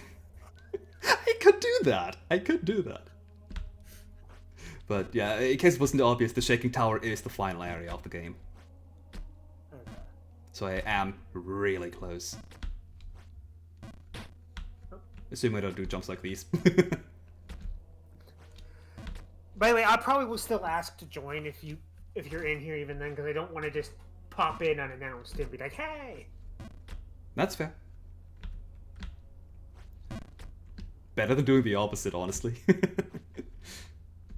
When you don't have the permission to just join and you do it anyway. Yeah. Yeah, if you ask me via Discord though, I'm not checking anything Discord related while I'm on stream, so just be aware. Okay. So it's fine to send you things on Discord if you're on stream without risking you pinging everybody in your stream. Pretty much, yeah. Because that's one of the worst things when be- watching streams is when their Discord noises are going off half the time. I have streamer mode activated right now, so I don't hear any noises and don't get any like desktop notifications. And that's pretty much the reason why I'm not checking anything, because I just don't realize I got anything to begin with. And because I feel it, unless I'm expecting something from someone, that might be another thing, but otherwise I feel like it would just disrupt the stream if I were to check my Discord notifications.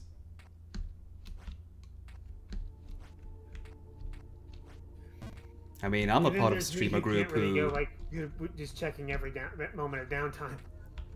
Yeah, I'm not part of a... Right, that jump was like that.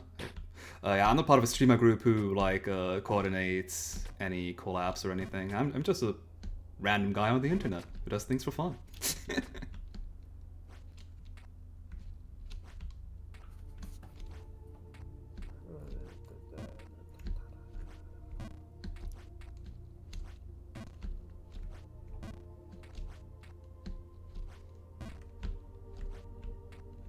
I wonder, can I overjump that jump even?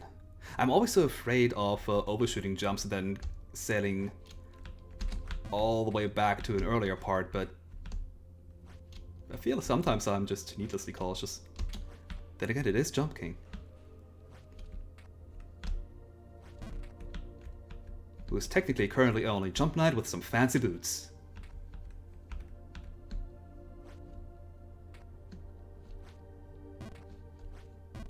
There's actually... Oh god. Nah! No! Game! Bad game! And there we go. Yeah.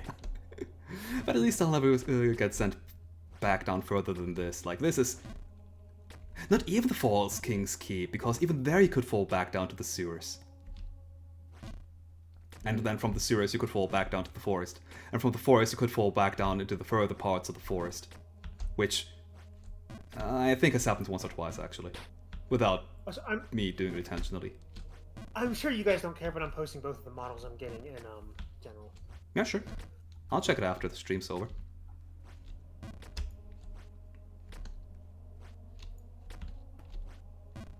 Oops. Grab the other one.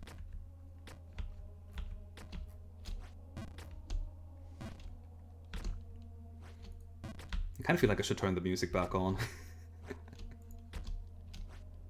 I turned it back off because there's actually some good music for the final area, but it's been a while since I've made it there.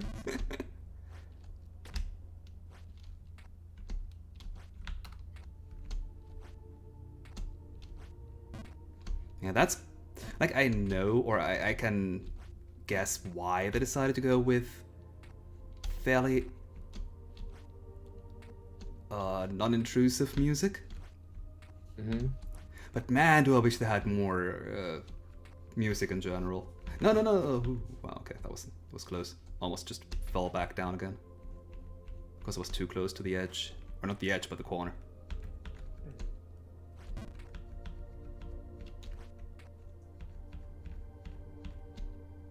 Yeah, when I'm playing games, I just need some jamming music.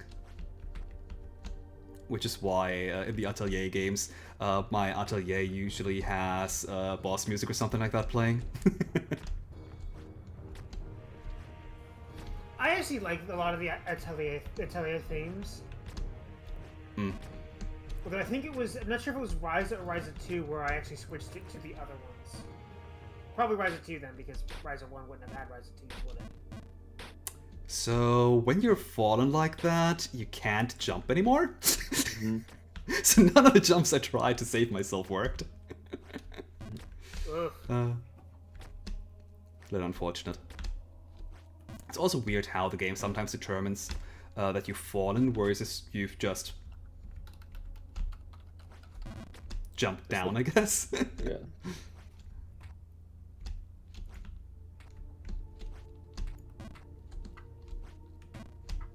Okay, what happens if I do a full jump? Okay, this. Don't do a full jump after all. I had a reason not to do one.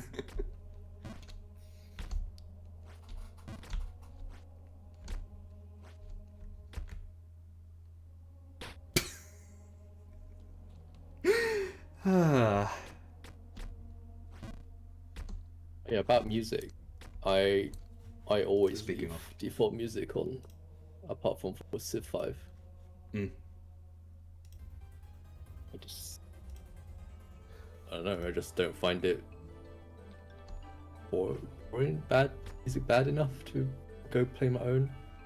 Just Civ 5 takes ages and I'm hearing the same song over and over again.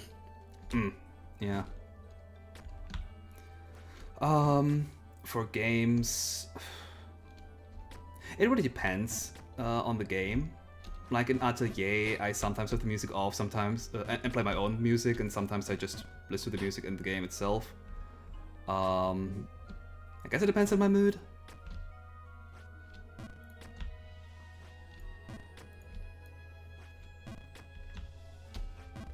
Bit too much. But yeah, for some games, I tend to just not have the music on, period. Mm. I can't tell you, like, the criteria, like... I guess it's just when there's enough music that I don't care about?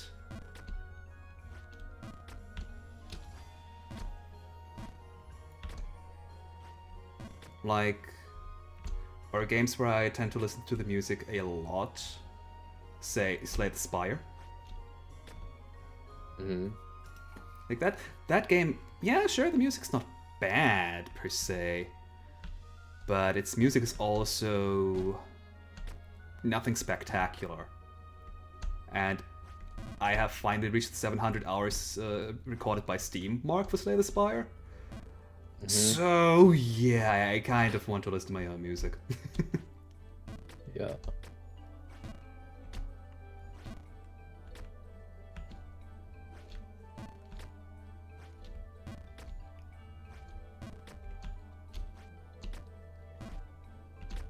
And of course, this game here barely has any music to talk of to begin with. Mm-hmm. Heck, last stream, when I was ending my stream on the Icy Mountain, I completely forgot that I was having some own music playing because it just fits so well to the area that once I'd closed the program, I was thinking, why does the music still play?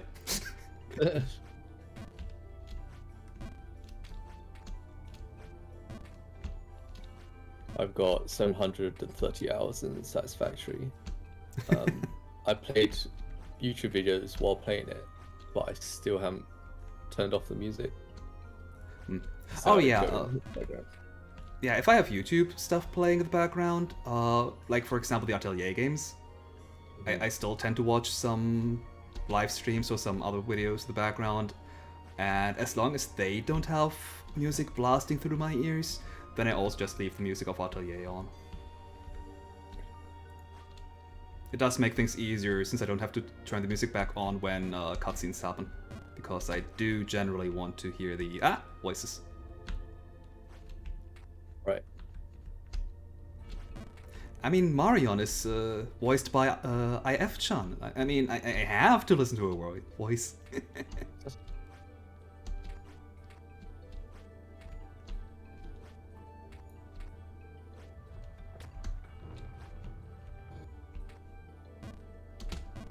Let's miss the jump.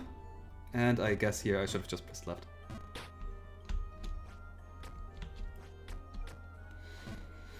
Yeah, that's how quick it can go. Mm-hmm.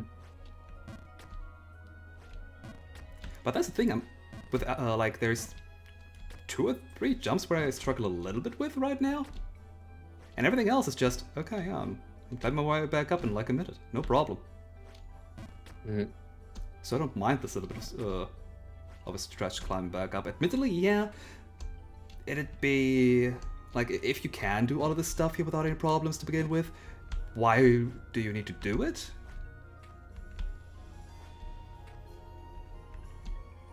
But it's also not long enough to be annoying to me, at least. But I do understand someone saying, I know this shit, why are you making me redo this?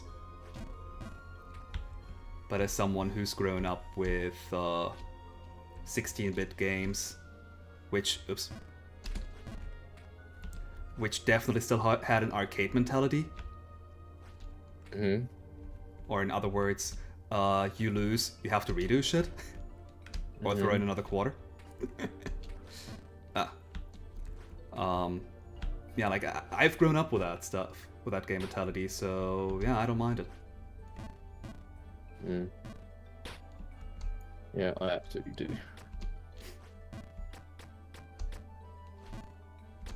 Oh god, that... I was just thinking about the people who grow up with games nowadays and are used to all the gacha stuff being in their games. Mhm. Jesus, like... I mean, I'm honestly, so- there's... I don't think there is as to it as you think. I mean, gacha stuff isn't in games for that long, at least not worldwide.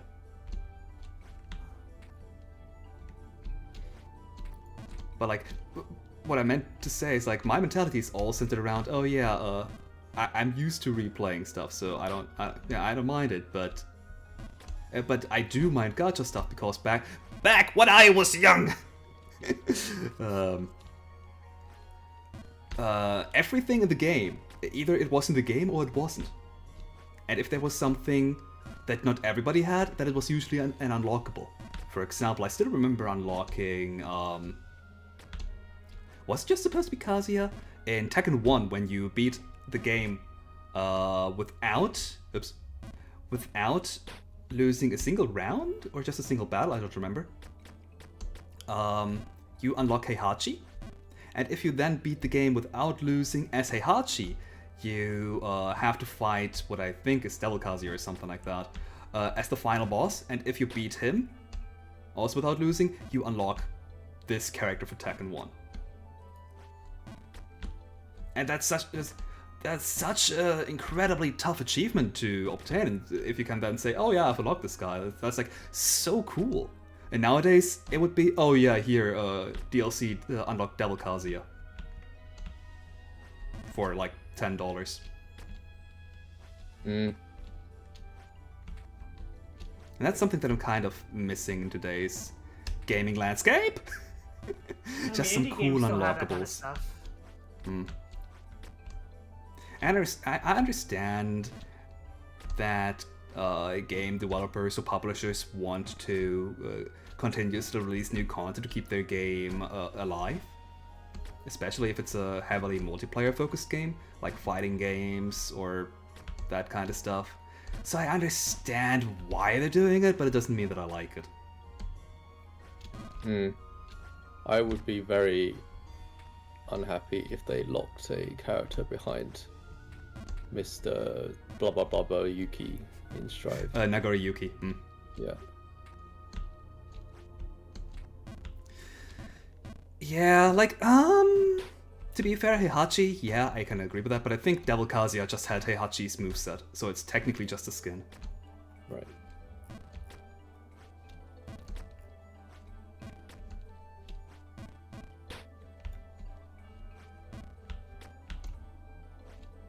Well, yeah, a DLC to unlock him without when he actually is in the game would be pretty nice.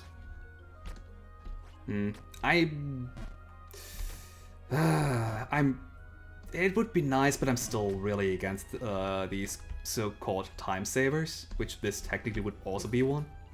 Well, yeah, I'd rather it not be a paid-for thing, and rather it be like a thing like that used to be done a lot for fighting games. Actually, where you'd enter, there'd be a combination that'd be entered for basically quote unquote tournament mode, which made it so everything in the game was immediately unlocked, so that so you didn't have to Yeah. for every tournament have to actually have a completed copy of the game.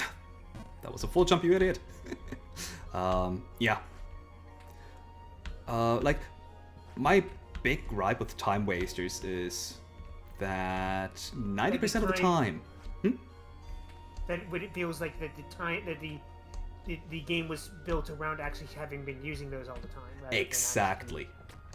Like, why are you offering being a time time savers saver. if it's not required to do so? It's basically the game was built with that time in mind, and then made bad if you don't have the game. That Exactly. looks at half of Assassin's Creed nowadays. Oh. I have to turn off my music again.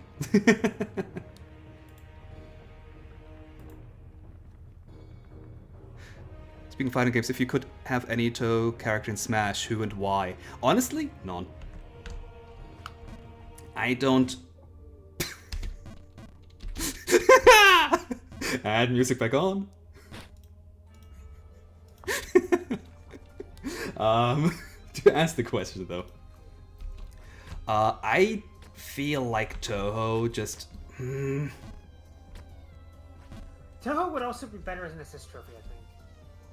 Even that I wouldn't particularly like, because I feel Toho just. How to. I mean, in the idea that of Smash being more of a collection of gaming icons rather than actually being. I would very much want Toho in Smash, if you want my opinion. I just feel Toho doesn't fit, but it's hard to describe. Maybe it's also just me disliking, like, any time when a new fighter was announced or shot beforehand. On Reddit, people would say, "Oh yeah, they for Smash," like 50 times a day, and it got annoying. Maybe that's part of why I don't want that. Well, I've that's never because seen the actual vocal part of the Smash fandom is kind of toxic. Yeah, I think that's also part of it, that I'm just afraid of those kind of people discovering Toho. That said, like, even if they did, I feel like nothing much would change in the grand scheme of things. Like, the part of Toho that I follow is the artist side, or with any fandom, really. Like, I don't give a crap about most of random schmucks who just post, like, their opinions on Reddit. Yeah.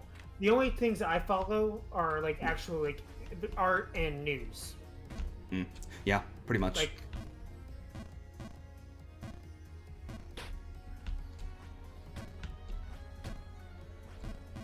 yeah, I guess that's the only reason I even have a Twitter really is for art and news. yeah.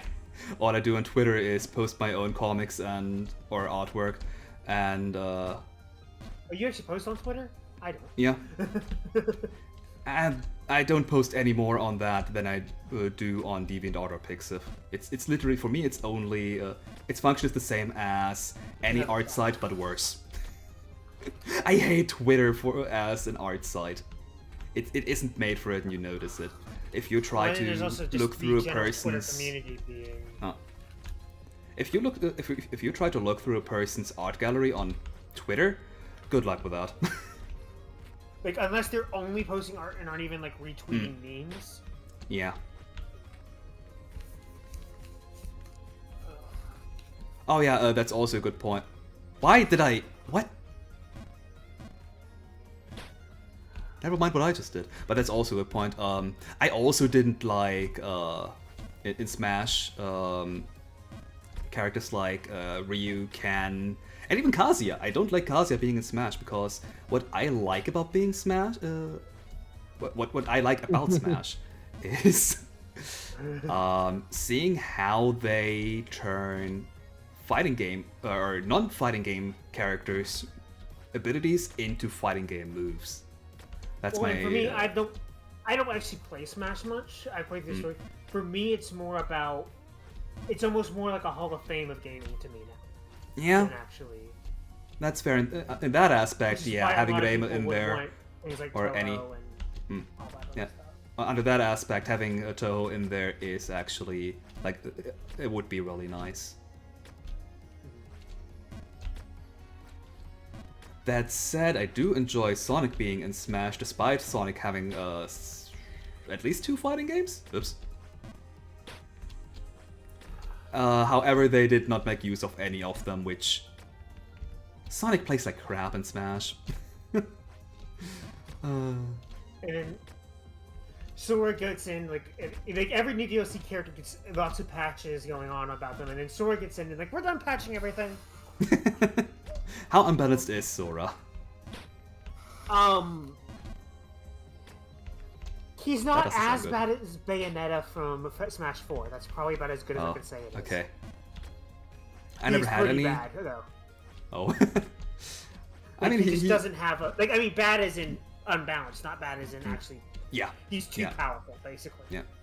I have seen some footage of Sora in Smash, and he is in the air a ridiculously amount of time. Like, in battlefield stages, you can just jump off one part of the stage and climb back up on the other part.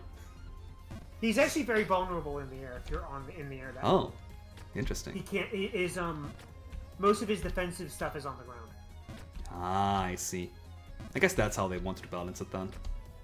But the problem with Sora is he has it's not necessarily a 0 to kill ladder, but he does have a ladder.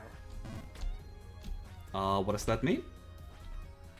But the whole reason Bayonetta was hated in 4. Oh, so you can't just do up combos infinitely, something like that. No, it's not up. It's actually a string of things you have to do, but it's still. Yeah. You can. I don't think you can kill with it because it ends up juggling in the same spot. Ah.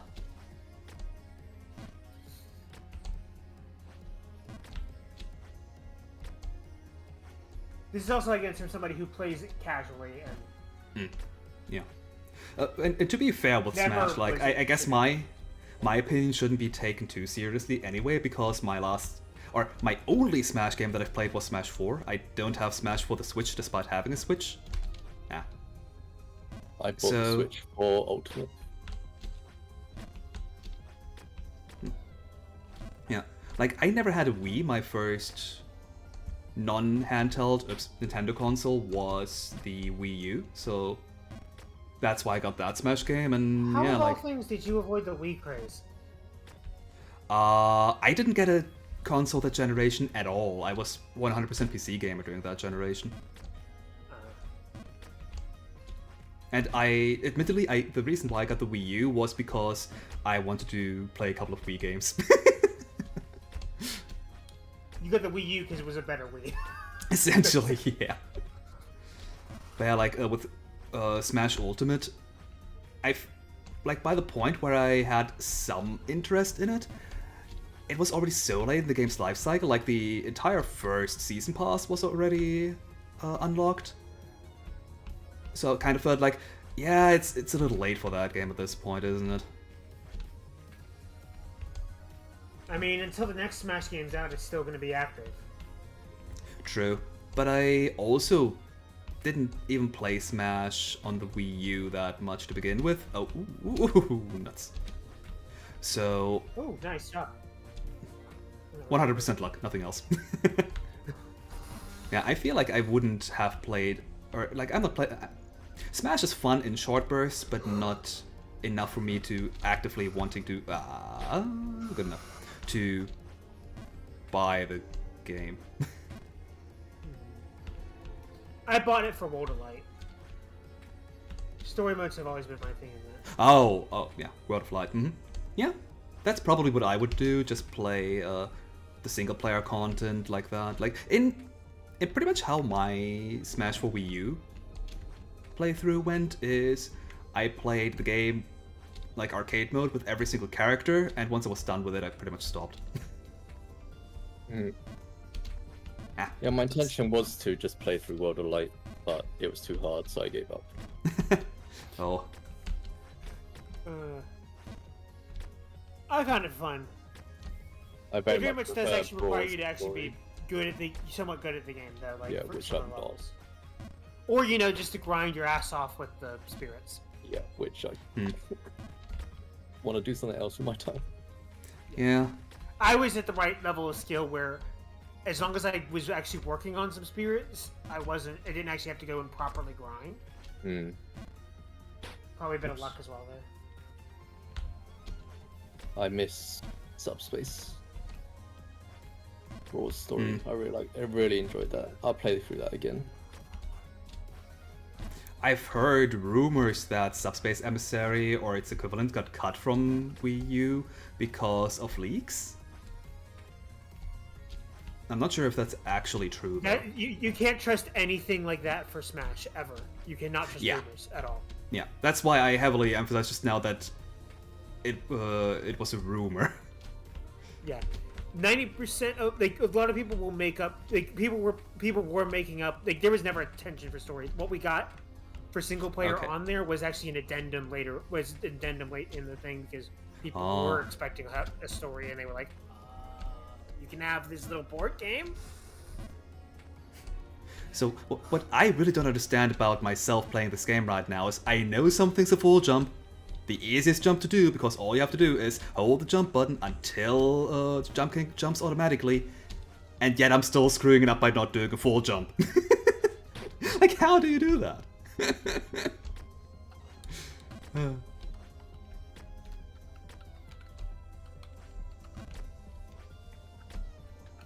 And I really need to start press the jump button before I start moving because that's otherwise I fall off. It's happened. It happens so many times.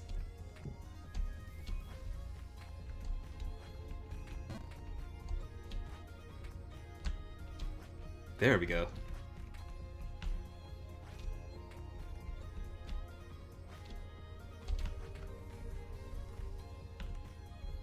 Now that I know how to do this jump to this platform here, it's actually super fun to do. Just a little hop.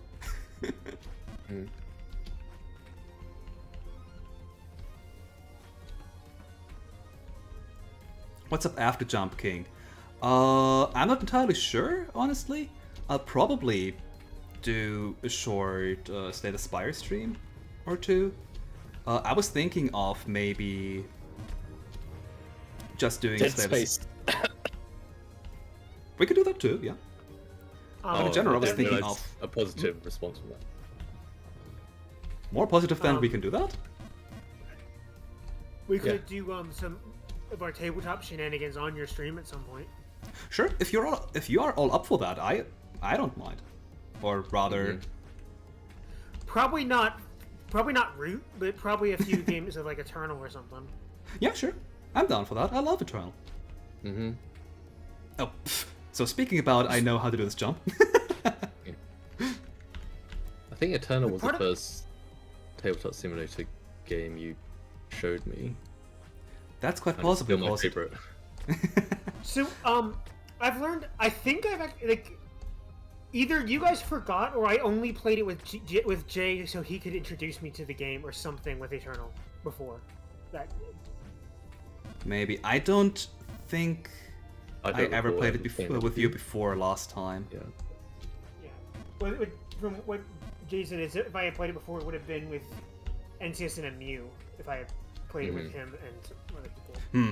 But I guess you around that time. I guess you were busy or something, Chamber. Mm-hmm. Yeah. But Okay. speaking of doing the jump. My Isn't that the suggestion worst about part Dead of Dead Space Space? co-op. No, I really enjoyed it. I played it with my brother. Or is it? Oh wait, no. It was the competitive multiplayer that I think 2 had, wasn't it? I never touched a multiplayer in single player games, so couldn't tell you. I mean, we were talking about the. That was okay. Then I don't know what. But I when think I we got suggested Dead lost. Space, I do want him to play the first, second, and third in order. Just Third the one entire ideally series. co-op. Yeah, if you have the time, and you don't mind horror, so you laugh at it all the Yeah. time. So, Yeah. and I think Dead Space 3 co-op is pretty good. I'd say it's better than single player Dead Space 3.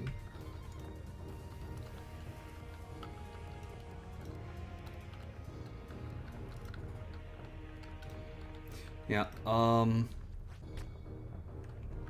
There was something I wanted to add to that, but I forgot. Oh well, wasn't important then. Just the music cutting out is so funny for some reason. You can do it. Not according to these jumps. Okay, I was looking at the wrong stream, I'll be honest. You said that. You were falling as I said you can do it.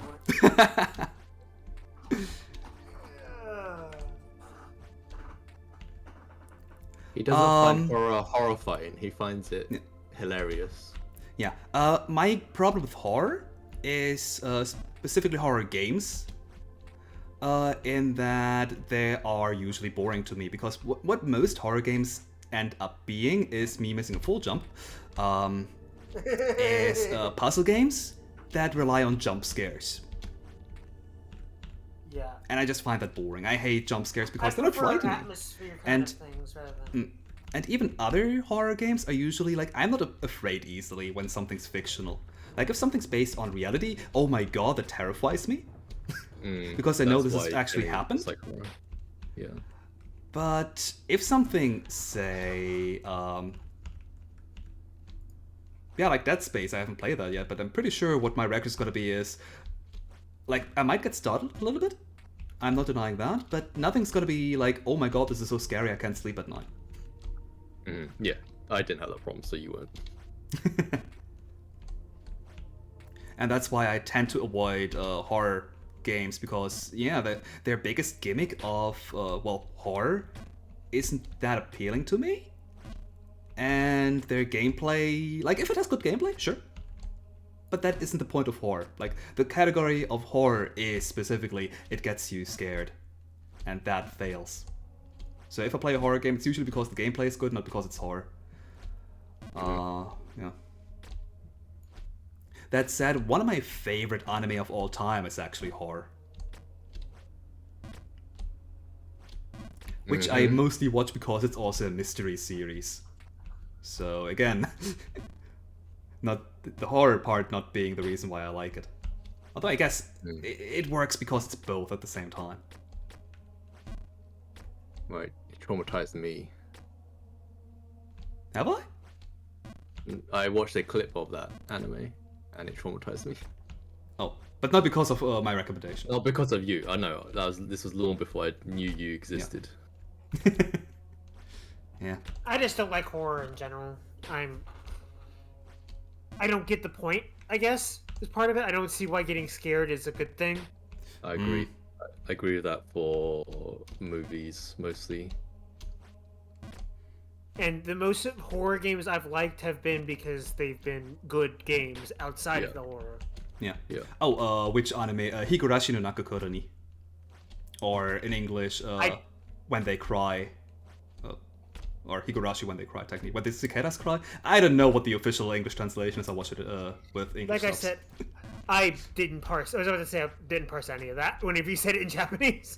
Yeah, the Higurashi When They Cry series. I like the series so much that I even went back and read the visual novels, which admittedly are better than the anime, but the anime is also still a really good standalone series. But don't go watching the new anime that dropped last year, and well, technically 2 years ago at this point, because that one has a really unsatisfying second part, and with how Higurashi works, the second part is the most important part. Although a lot of people in the Higurashi subreddit do say they liked the new 2 anime seasons, which fair. But yeah, let's put it that way.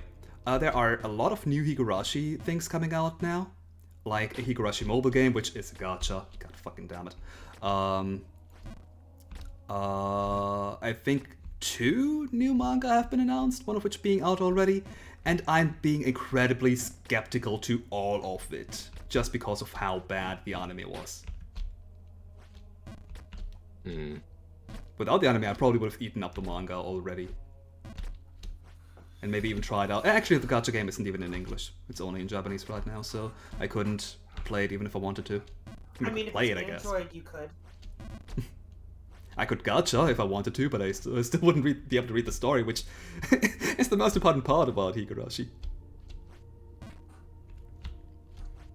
Now I'm just imagining you can dance with you want to, but instead it dances gacha.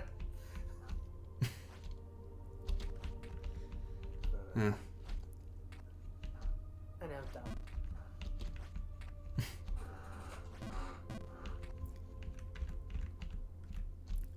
to be fair, is Steins Gate also considered horror?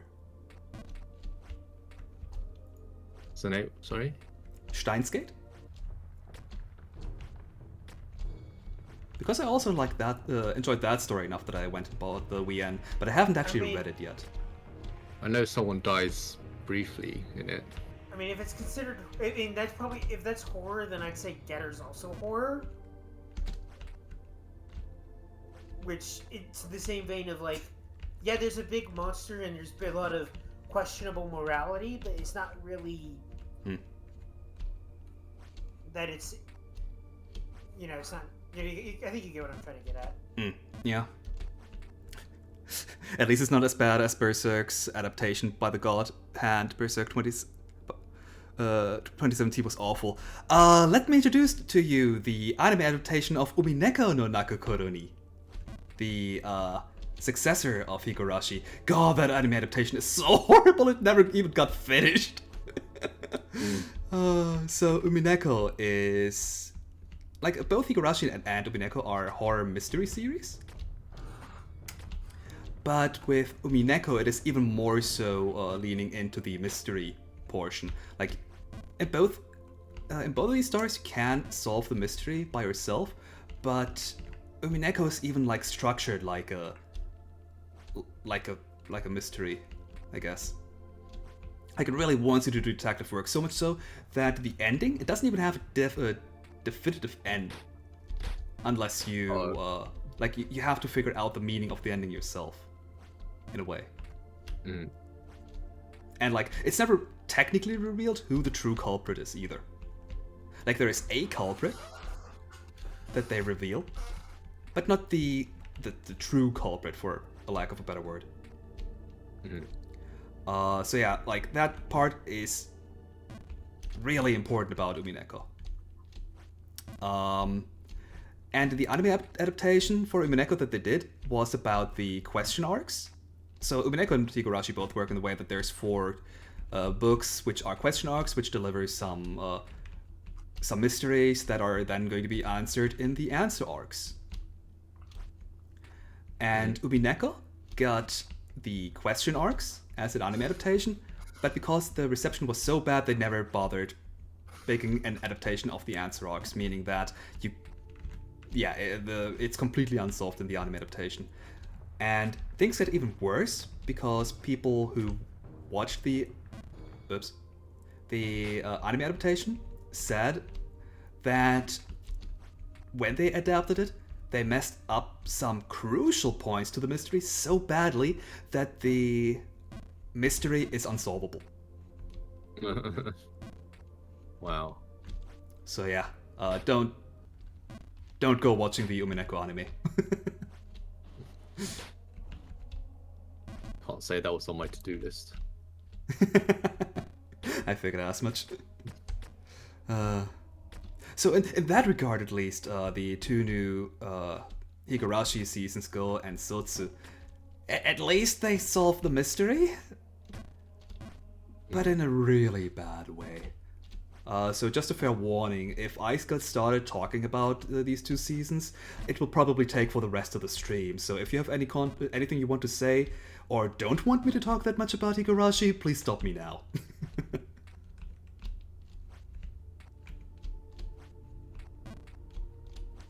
I don't hear any hands to stop me, so get started for a wild ride.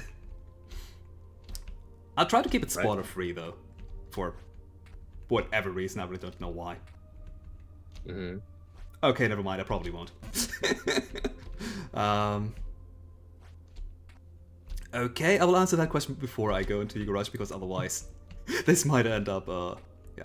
How did I get to Yakuza? Honestly, I needed to get a game for my PlayStation 4, and I heard that Yakuza games are good, and so when I saw that Yakuza 0 was out for the PlayStation 4, I decided, okay, that's my PlayStation 4 game that I'm gonna play now. So really, the story is fairly simple. and I still have yet to play or finish Yakuza Kiwami. It's still on my to-do list. I started that game 2 years ago. I'm so sorry, Yakuza Kiwami. It's a really good game, but it just... I don't have the focus for that right now, I say, playing like 4 hours of Atelier games at a time. Mm-hmm. No, that wasn't a full jump. I think I tried that before. Anyway, so Higurashi. I have time now.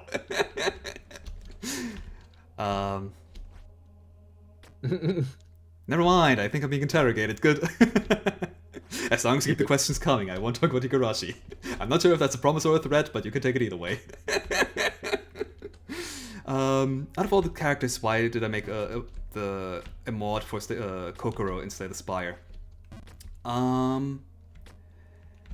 It pretty much... I did finish Yakuza 0, yes. And I loved every single moment of it. Which is why I'm surprised that I still haven't managed to beat Kiwami. Kokoro mod. Why did I do Kokoro? Pretty much because I had a mechanic. I don't recall entirely why I decided to make a Slay the Spire mod to begin with. I think it was pretty much just... I have the tendency to just play around with ideas in my head for possible video games and stuff like that. And for... So I just played around with the idea of, oh yeah, if I was to make some cards myself and Slay the Spire or an entire character, what would be fun? And I guess at that point in time I was just thinking about Kokoro for whatever reason. And thought, oh yeah, if Kokoro was a character, she'd probably also be playing around with the stances and stuff like that. And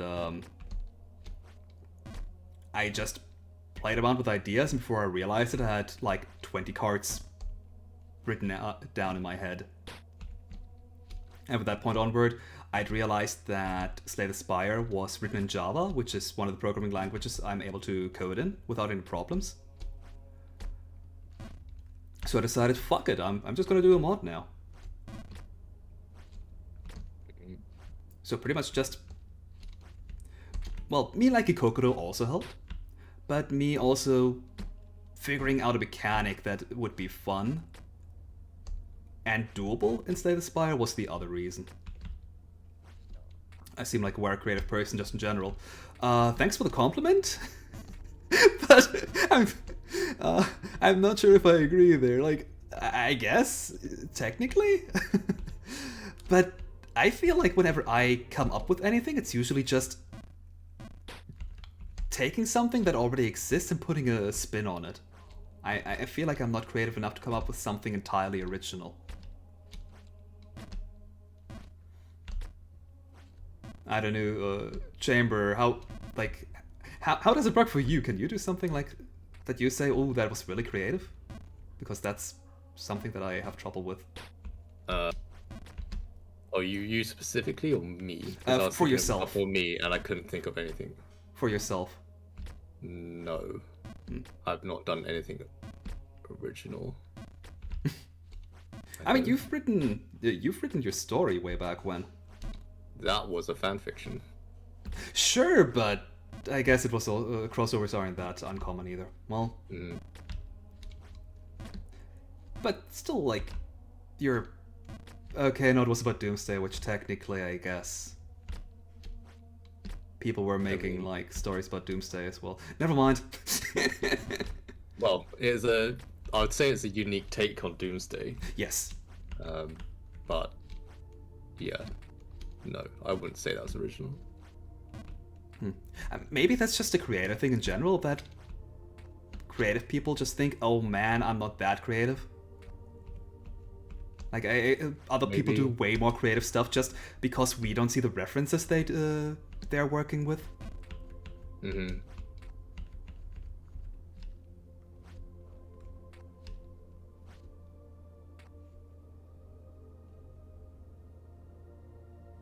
Yeah, so I don't think I could comment on originality or creativeness. But I can definitely say you get a lot of stuff done, unlike me. Yeah, that I kind of disagree with. But hey, you have a lot of original characters too that you've written stories for, right? Or are they just... Yes. I can tell you their looks aren't original. Okay. But otherwise, yes, they are. And when I say their looks aren't original, I don't mean like I've just taken them straight from an anime or game. I use a site called Gaia Online, Gaia Online, who have an avatar system with items that you just combine.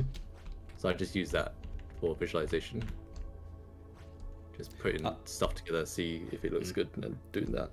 I mean, having some visual aids for designing a character, I feel like that's kind of a necessity, unless you want to go through billions of different designs. Yeah. Which, admittedly, I had unlocked the avatar, not avatar, in Atelier Asha. I had unlocked a lot of concept art, and you could just see, okay, here's design for Asha, number 1, number 2, 3, 4, 5, 6, 7, 8. Oh my god, you have so many different designs for her before you settle on the one you went with? Jesus. Yeah. But hey, that's why she's probably the, I love her design. Yeah. So it definitely paid off. Answer the question about Doomsday. We mean. Oh yeah. 21st of December 2020. 2012. Jeez. That was the day that the Mayan calendar ended, and so the world was supposed to, I don't know, blow up or something. Yeah. Except that was just the cutoff date for the calendar, because like we're not calculating all the calendars until the end of the future ourselves. Except okay, we have computers who can do that nowadays, but the Mayans didn't. Yeah. So they just thought, oh yeah, 2012, that's a good enough point in time for us right now. That's where we can cut off. Don't need any more than that. Yeah. Oh wow, that's Pretty much. So what that was brought a up the unique fall. 2012 end of the world again? I mentioned it as part of my fan fiction. I'd rather not talk about it anymore. Hey, your fanfiction is why we two met. Yeah, I know. Hey, my fanfiction is why I have this name and I still hate it. Ironically enough, my name has nothing to do with my fanfictions. Isn't it literally just... Oh, I shouldn't say that out loud, actually. I mean, I'm not making a secret of it anyway. Yeah, like, in my Sonic fanfiction, one of my characters was using my name, and to this day, I still defend that this character was not supposed to be a self-insert. Oh, mine entirely was. Like, yeah, he was probably inspired by me, but that's because I'm a terrible writer who couldn't write original characters that weren't having, like, the same interests that I do. But mine was more of a self-insert in I'd rather be in any world but this one kind of way. Like, so I was actually like writing this as a way, like, as I guess escapism. Yeah, for me, my character was still supposed to be just this kind of, not necessarily fish out of the water, but kind of character. And I just gave him my online handle because why not? Because, technically, because I used that character, it's a recolor because back then I couldn't draw. I used that character as my profile picture, and at some point I thought, hey, why not have my profile picture character in my comics? And then I just thought he doesn't have a name. I guess I'll just give him my online handle because that's technically what that character is. Oops. So mine was basically me being dumb and deciding, you know what, Kingdom Hearts is FF and Disney, but what if we made it everything? It's bad. I'm just glad I can look back at it and realize how bad it was, you know? I mean, we've all grown up since then, right? And when Physically. Hopefully. when you create stuff, you have to fall down in order to learn something. Heck, even without creative stuff in general. There's a reason why one of the video game development principles is called fail faster. Like, the faster you fail and find the mistakes, the cheaper it's going to be in the end to fix these mistakes. Yeah. And or it might even be able to compared to not being able to, like if it's an engine level issue. no, I mean design-wise, like game design stuff. Oh. like figuring out that a system just doesn't work, for example. Yeah. So the idea of like taking a genre down to its literal basics of just like Pretty much, yeah. actually just jump and have gaps that you have to get over. And you want to do that with as many design aspects as possible. Well, as few, I believe, at first. I mean, in the end, it's all about testing out what you have. Oh, you're saying you want to take those simplistic things at each one, not have your little simplistic thing have as many design aspects as possible. Oh yeah, no, yeah, no. Yes, but in general, why I brought that up is, in general, without failing, you won't learn anything. Like, you could stumble upon a winning formula without failing at all. That's great. But most of the time, you have to make a couple of missteps before you can finally reach the top of the mountain. And even if you have found that, you should still test it before you go through with it. Yes. Because you never know if you found the black sheep or if you found a white sheep wearing black. Pretty much. And I have a good example with Kokoro, with my Kokoro mod for Slay the Spire 2, because that too, when I first envisioned it, like, I wanted to make something that's different from the Watcher, because the Watcher also has stances. In fact, that's what I took for the implementation of Kokoro's emotions, which are nothing different but stances. And I wanted to make it different in the way that I wanted to make stances incredibly expensive. So you'd have to decide well in advance which stance you wanted to be in order to then use the modal cards for that kind of for one specific purpose, rather than being able to switch multiple times in a single turn, which it ended up working out as, because otherwise the character did not make it out of Act 1. Because switching stance was just too expensive, and you had to have a really well-designed deck that somehow still had modal cards that only ever saw one face during any given combat, because otherwise, yeah, you wouldn't be able to switch emotions.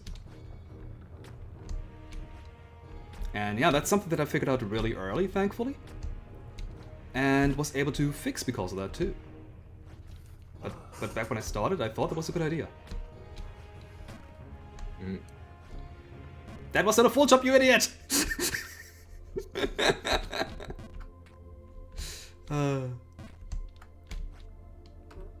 Neither for was fair that. warning to people in chat, I won't be able to see it anymore with what I'm doing. Okay. Well, just know that I've fallen down to the cathedral. So the Discord's now just the only thing on that other monitor. Ah, okay. And yeah, I was thinking, oh wow, we've been talking about so much random stuff now that I probably won't get a chance to talk about Higurashi now that I'm back up here. Sorry about that, guys. I might talk about Higurashi after all.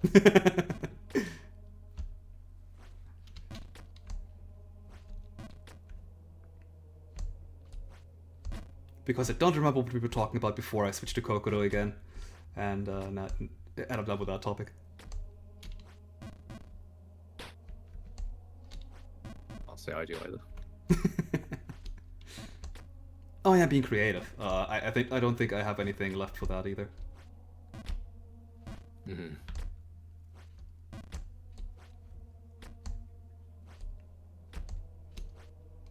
Alright, so about Higurashi Go and Sotsu. So I think I have to like explain a bit more about Higurashi itself. So I mentioned earlier that Higurashi is divided in question arcs and answer arcs. Mm-hmm. And the story itself is kind of a what if kind of scenario for. Not sure why I thought that jump would work. For like, it has a story reason, but each arc always starts out at the same point, but then takes different variations. Like some events of the story only happen in certain stories, and those events then influence the following plot points. In a way, like that's the in-universe explanation of it anyway. But for the books themselves, it's like, oh yeah, it's just like a different story that all has the same starting point. So, yeah, in the original Igarashi, yeah, you had four chapters in the questions arcs, and then in the answer arcs, you also had 4 chapters, all of which being, for the most part, original, but still being able to tell the mysteries that the original stories, that the original stories brought up. Even if those mysteries were specific to that one chapter.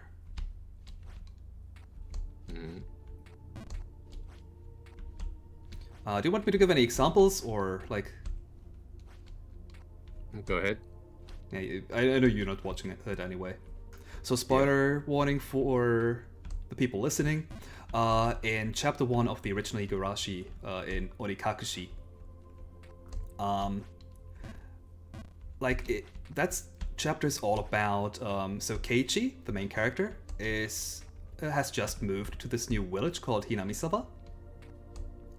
And it's a pretty nice village all in all. Has a really strong community and all that. But eventually he finds out that there have been a couple of murders happening in the past, and it's always happening around the same time of the Watanagashi festival. And he then finds out that it's that the people that have been murdered are always people that that were like against the village itself in one way or another, like enemies of the village. And for one reason or another, Keiichi then starts believing that because he's new here and technically an outsider, he might be the next target. And well, at some point his friends also start behaving strangely, so which just makes him even more like sure and certain that, oh yeah, okay, something's going on here, I might be in danger. And the first chapter ends with Keiichi almost getting injected with some kind of drug that seems to make people go insane and kill themselves. But before that can happen, he kills the people who try to inject that drug in him, which happen to be 2 of his friends.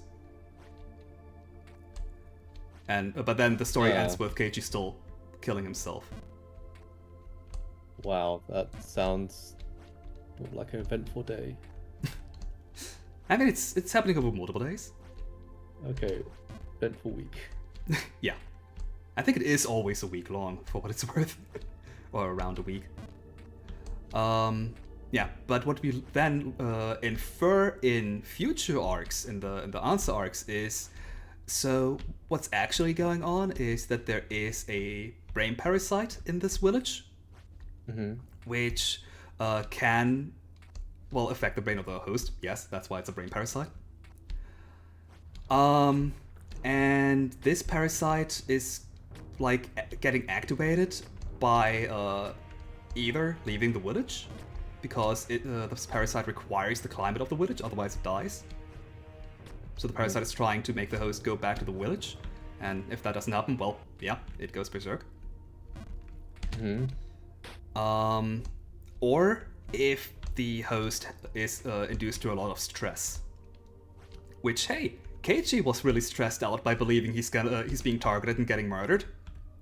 And it just so happened to be that shortly before those events, he had left the village too, which probably also didn't help out with this parasite.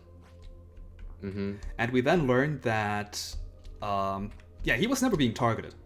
His friends never wanted to inject him with the drug. What they wanted to do is just, what happened earlier in the first chapter is that one of Keiichi's acquaintances, or the main character's acquaintances in general, killed himself because of that presumed drug. But was actually what also happened is that during an event earlier, some of the characters, like Keiichi's friends, were essentially they'd written something on that character who killed himself. They wrote something on his shirt with a marker. And shortly before before Keiichi thought his friends were to kill him, they said, "Oh yeah, we gotta do to you what we did to that other character that in the end ended up dead." So what Keiichi thought, okay, they're gonna inject some drug to me, which was the reason why he killed himself. But no, they just wanted to write something on his shirt with a marker. And in his paranoia, he confused a marker with some kind of like syringe. Okay. And yeah, in the end, these brain parasites were the things that induced that paranoia and made Keiichi see things that weren't actually there. But that's all stuff that you find out in the answer arcs. But it's never actively told that, oh yeah, Keiichi saw a marker, or saw the syringe which was actually a marker. They don't tell you that. I don't think at least that they tell you that. They just infer you that because, oh yeah, and you can figure it out yourself too, because they say, oh yeah, we're doing to you what we did to that other guy. What did they do to the other guy? They wrote something on him with a marker. Right. Alright. But the main point is they never tell you that specifically in the answer arcs. They just tell you, oh, there are brain parasites that make people hallucinate things when they're stressed out.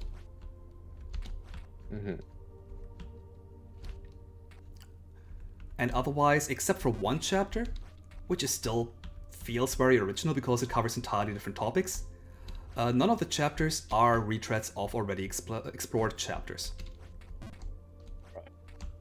Okay, then in 2020, Higurashi Go was announced, which was originally announced as a remake of the original anime.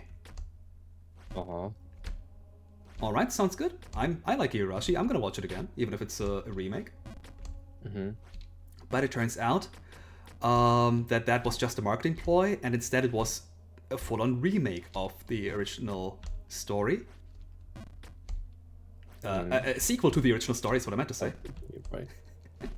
However, it uses the same stories all over again from the original story, except that they're putting some twists into the stories every once in a while to throw off like the long-time viewers and, hey, okay, something different's happening now. Keiichi isn't getting murdered this time around. I mean, he is, but that's bizarre. But this time Keiichi is actually getting murdered instead of it just being an hallucination. Or is it? We don't know. Like, things are different now. Why are they different, though? And now we have that mystery to solve. So yeah, Go was in the end the same 4 question arcs, but with some twists every once in a while, which lead to a different culprit being behind everything. Alright, then, in the end of Go, they reveal the culprit. Already? We're still in the question arcs and you're already revealed the culprit? What? Okay, that's interesting. Like, what are they gonna show us for the answer arcs then? The things they must be showing us must be like really insane. Like, what kind of resolution are we getting? Then comes Sotsu in 2021, and it starts off with the same first chapter again, but this time from the point of view of the culprit. Okay. I guess it's just the first chapter. I guess they did show some new stuff, technically speaking, even though it's the same chapter, but this is the first time this has happened, technically speaking, so I'm interested in what the next chapter is going to be like. The next chapter is the same chapter as chapter 2 was in the question arc, except from the point of view of the culprit. And at this point I should probably mention that the point of the culprit is just, I'm evil, I'm killing these people. Or rather, I'm inducing these people with a drug that makes them go insane, and now I'm watching them kill themselves. I'm so evil. Are you kidding me? And that was pretty much the entirety of Sotsu. Just the retread of Go, except the culprit smiling evilly every other scene. Dear. And to top it all off, like, yeah, there are some fantastical elements in Higurashi. But they're never. But in general, it's still down to earth. Even with these fantastical elements, it is still a setting that could work without most of the fantastical settings if you just hand waved them away, I guess. Mm-hmm. Like, I haven't even introduced a single fantastical element outside of maybe the brain parasites, but technically those exist. Yeah. I mean, they do. Yeah. But we haven't. I don't think we found any that work on humans. there's None definitely that don't one. kill them eventually. None that don't Yeah. kill them eventually. That's fucking Yeah. what. Thankfully. But yeah, like I had no need to explain any of the fantastical stuff to you yet, which should highlight that the fantastical stuff isn't that necessary. Mm-hmm. However, Sotsu, like the literal final episode, ends with a Dragon Ball Z fighting scene. Like characters flying through the air so fast that all you see are motion lines and fighting each other. Yeah. And that is the big payoff of like the conflict in that series. Hmm. And of course the reasoning for the culprit to do what they did. Like sure, there's a lot of other things that are implied to be the reason for the culprit's doings, but none of them are ever mentioned. So I don't consider them to be their reasoning. And the reasoning we were given is entirely unsatisfying. Mm-hmm. And I'm not going to mention that reasoning because otherwise I have to explain too much. Right.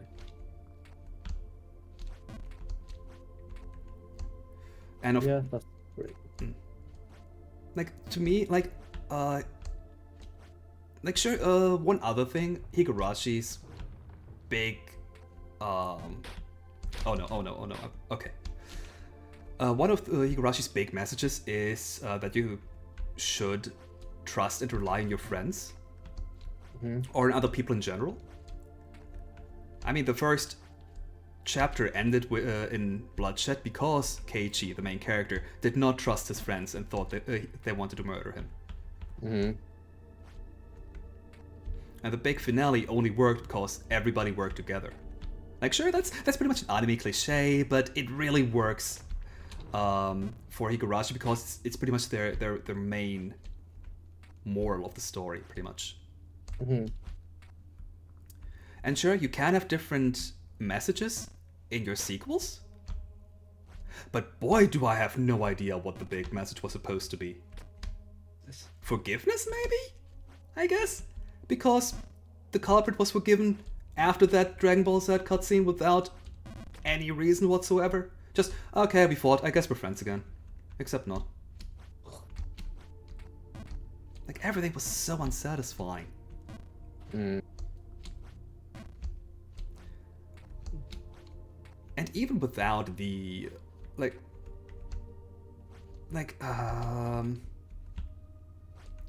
there were so many other problems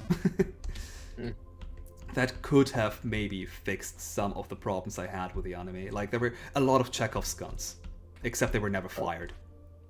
Right. And if I wanted to go into those, I would have to explain some of the fantastical elements because, oh my, who'd have thought in this sequel the fantastical elements were highlighted? Except they were never that required in the original. Well, except for one maybe, technically speaking, but yeah. What? Yeah, lots of unfired guns. Mm-hmm. And if I were to rewrite this entire mess of a second season, I would make sure to fire at least half of them. Yeah.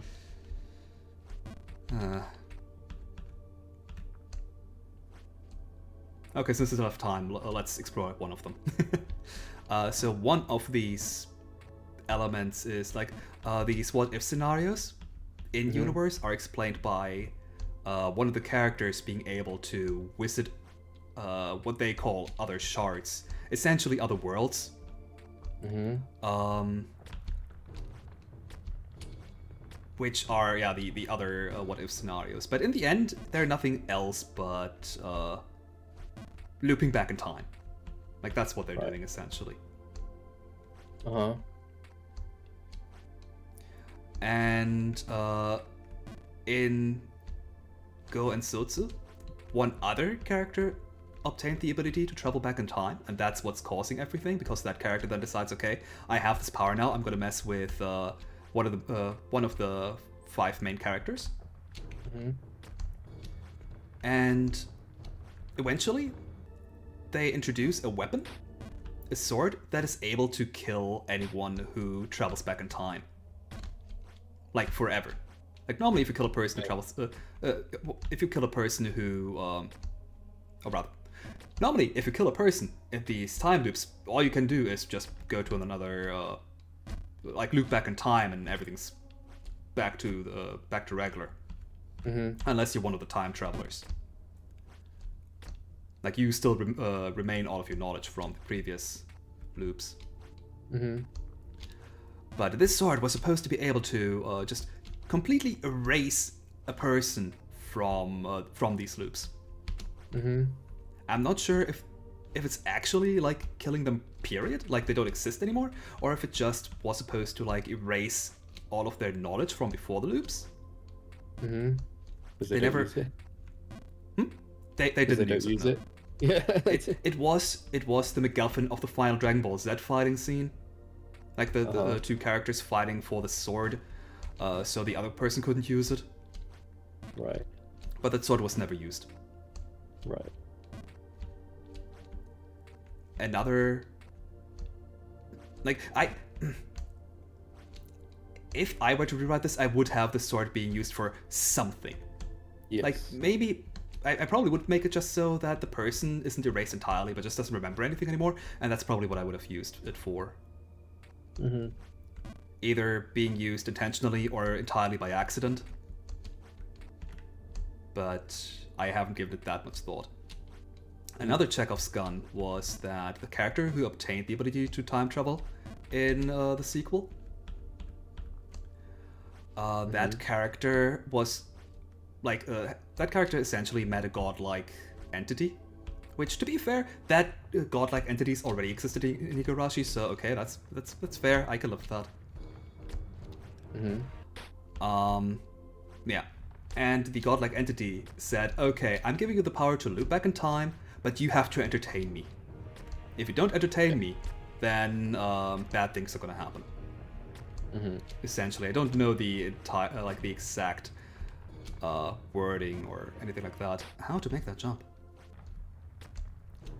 But yeah, that was essentially what happened. Except nothing was ever done with this knowledge. Like this godlike entity was always entertained. All right, why bring it up even?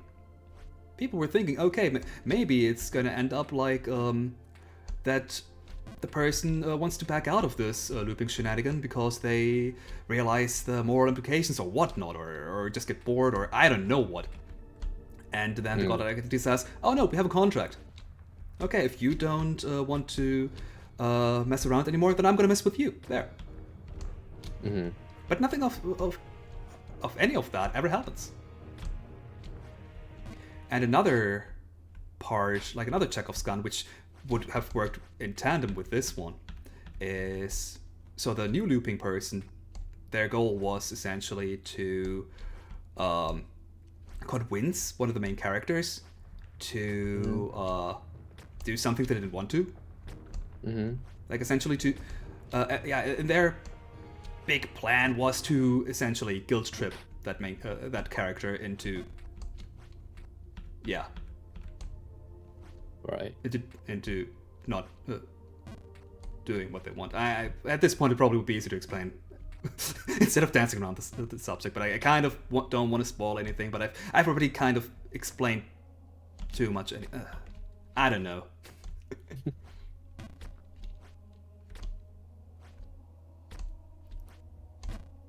Like, you may have noticed that I still haven't reviewed the culprit for whatever reason, despite the show not even not even hiding that fact for the entirety. Okay, fuck it. full spoiler mode on. The true culprit is one of the main characters, and in fact the friend of the original Looper, like a close friend. They even live together because both of their respective parents die.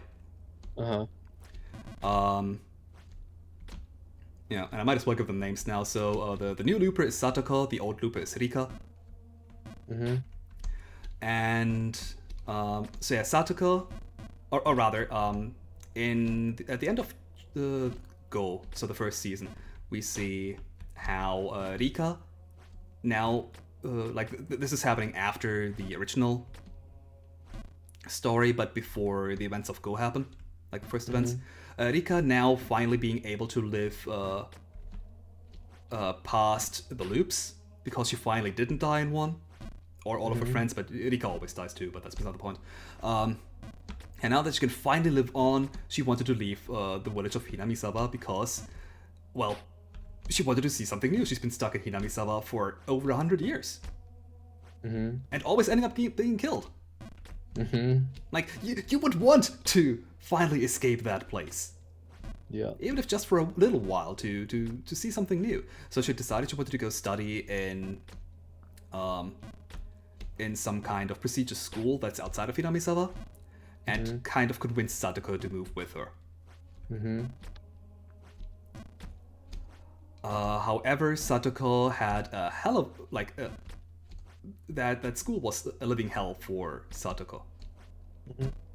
Because she's just not book smart enough to make it through there. Whereas Rika had the best time of her life in that school. So at some point, for whatever reason, Satoko meets that godlike entity. The godlike entity says, okay, I'm giving you the ability to look back in time. And Satoko says, okay, yeah, I'll psychologically torture Rika to realize that Hinamizawa is the best place to be in, that she shouldn't go back to that she shouldn't go to this prestigious college, and instead remain in Hinamizawa. By continuously murdering her and her friends.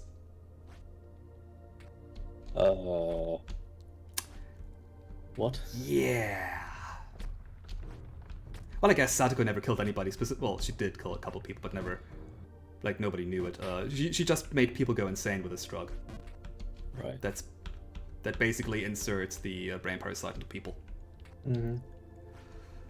Yeah, so...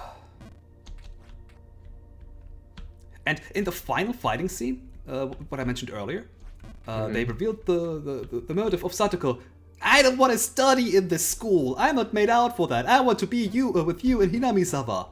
That's why you go killing her throughout thousands of loops again? Really? Yeah. You didn't say anything like, what did fans come up as theories for Satoko?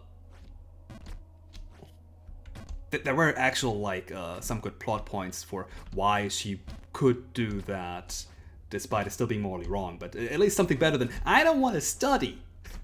Yeah, both of them are really codependent on each other, which was kind of part of the story of those two seasons. That one of them couldn't really live without the other, or at least so they think. But... yeah. Oh dear. Man, that explanation was super unsatisfying on top of everything that was already, technically just bad. On a technical level. But where was I with trying to explain, the character relation between the two? Right, Chekhov's guns. One of the Chekhov's guns was that Rika needed to die in a loop before Satoko does, otherwise Rika does not remember anything. Satoko has to work with a new Rika. Right. And they never did anything with that. Rika always dies before Satoko does, and Satoko needs to die in order to loop. So Satoko just usually offs herself afterward. Okay. So, what I would have done here is, in one of the loops, for whatever reason, Satoko dies before Rika. Satoko has to start out with a new Rika, even though she was really close to getting Rika to stay in Hinamizawa. And crud. Okay. And yeah, now Sadako has to start all over again. And I'd have that happen multiple times, off screen, of course. Otherwise, I don't want to bother viewers after all. Or like in a montage or whatever. And at some point, Sadako just kind of breaks and decides, okay, no, this isn't working out. I don't want this anymore. And then this god entity would come and say, oh, hey, but we have a contract. You have to entertain me. Keep doing this, otherwise, I'll do... I don't know what, but something would happen. And, like, if you're an undying entity, there's a lot of things you could do to an undying entity, really.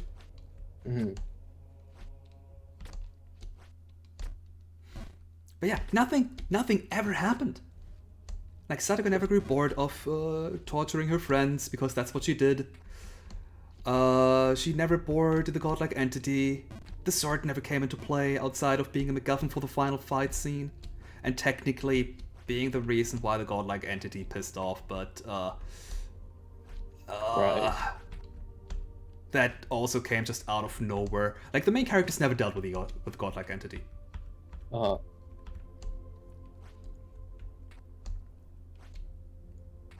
And yeah, there were just no consequences. Like, Sadako, yeah, she killed her friends. She tortured her friends. Consequences? Oh, Oh, we're still good nice. friends with you. Nobody knows except for Rika.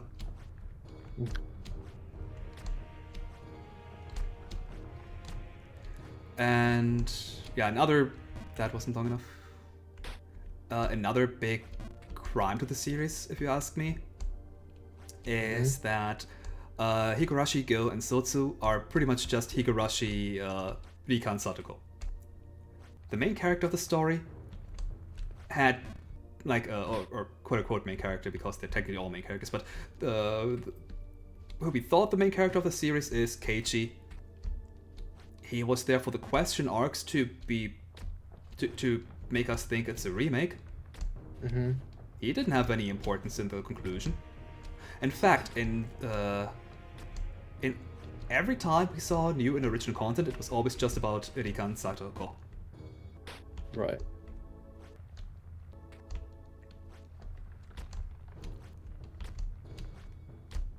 And even the finale was just Rika and Sadako fighting each other, instead of all the main characters coming together and figuring out that Sadako is the one behind everything.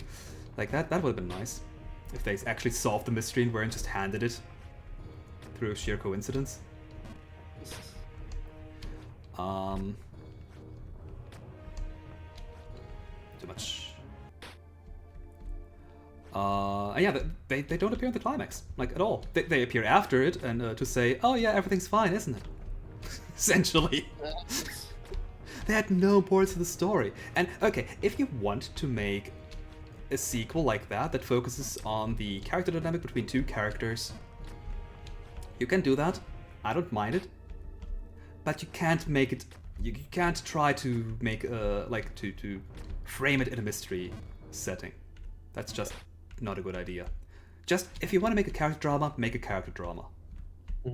If they'd done that from the get-go and not tried to play it as a mystery, I'm pretty sure people wouldn't have minded it nearly as much. In fact, one season would have been enough as well, as they apparently only had money enough for one season, because otherwise I can't explain why they've reused so much goddamn footage from the first season. Right. Not high enough. Yeah. And literally, they literally reused footage from the first season for, I would say, at least half the content. Yeah. Okay, I think I have to just jump on the left there, but I can't make a full jump, otherwise I'll bounce off. Yeah. And to finally conclude this rant, because that's what it was. Let's not kid myself here. Darn.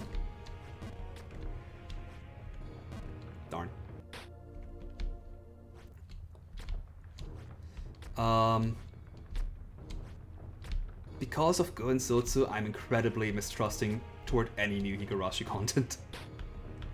Right. Yeah. Yeah, I can imagine. Like, had it just been not up to par with the original story, I could have forgiven it. But it was such a massive failure. Hmm. I didn't even need to get up here, do I? Yeah. And supposedly the original writer did have his hands in the story of Goensotsu.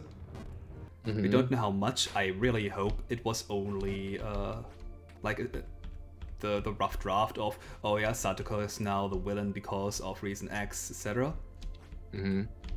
And here's a little bit of backstory, her motivation and that kind of stuff. And I hope that just the animation studio, when they went into the details, kind of screwed everything up. Mm-hmm. But we don't know. We don't know, at least I don't know, how much of an influence the original writer did have in the story. That said, the manga adaptation that is currently Manga being... adaptation of the anime. Yes. Okay. They have recently, I think like 2 or 3 months ago, gotten to the Sotsu part of the story, and they have started it off with like something else entirely. Like, they still revealed that Satoko is the big culprit because that happened at the end of Go. But like, I haven't followed it at all, let's be real here. But from what I've heard, so Rika... okay, no, she does know it's Satoko after that scene, but the problem is, so the ending of Go has Rika finding out that Satoko is the culprit. And then the entirety of Sotsu is just a recap of like the first 4 stories. Which means, but until we get back to the point in time, like they ended it in the cliffhanger. Until we go back to the cliffhanger, we only have 2 episodes left. Right. Whereas in the manga adaptation, from what I've heard, they immediately go into like a proper, like they actually like move on with from that point onward, from the cliffhanger onward. Like, they don't go back in time to explain anything. And from what I've heard, like they it continues with Rika like knowing that Satoko is the culprit, but Satoko doesn't know that Rika knows or something. Right. So that sounds interesting, at least. But it still doesn't solve the problem of we were trying to buy into a mystery novel and we have already all the mysteries explained by the by the end of the halfway point. Yeah.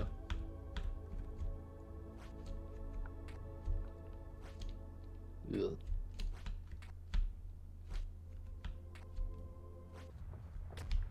But hey, you can in theory make a genre shift in the middle of a story. That's not unheard of. As long as you execute it well. Yeah, at some point, if there's more of the chapters out, I will have to give the manga a try and see if it is actually any better. So far, whenever I'm browsing the Higurashi subreddit and they are talking about that topic, everybody says the manga so far is a lot better than the anime. Right. That's good. Despite both of them working off the same source material. Like the same base script, from what I've heard. Yeah.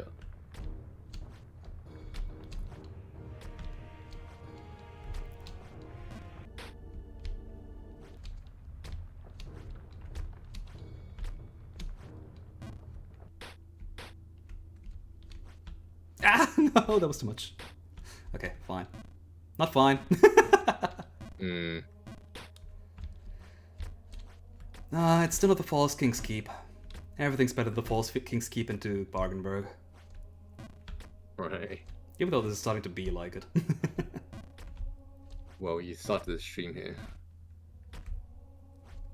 technically speaking, but the first 45 minutes were me just going back and climbing back up. Hmm. And it's only been one stream rather than two. Like, I've made it through the entirety of the ice area in this stream. Mm-hmm. To be fair, it's not that long.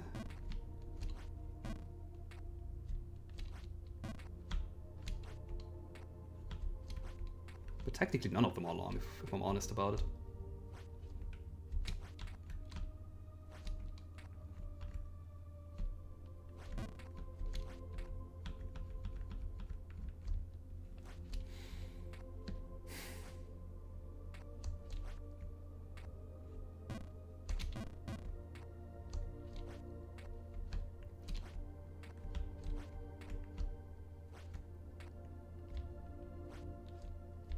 How many levels are left after this dice one? Only the tower. Ah, okay. It's literally the last area. And I think I only have like 1 or 2 more screens to explore too. Mm. Ah, So the game is a lot shorter than I thought it was. it's really short. If you know what you're doing, which apparently I don't. If you... No, oh, okay, that's fine. Yeah, if you know what you're doing, you can beat the game in 5 minutes. Mm. And yet I'm just spending 5 minutes just trying to get back to the point where I was. Yeah.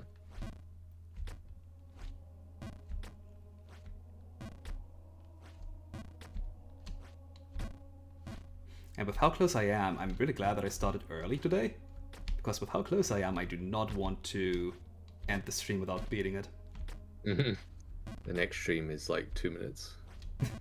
I was thinking, if I make it to the top fast enough, I might try out the New Paper Plus Uh-huh. chapter. But it's past 8 PM my time, so I probably won't. Because I'll have to climb back to Bargenberg for that.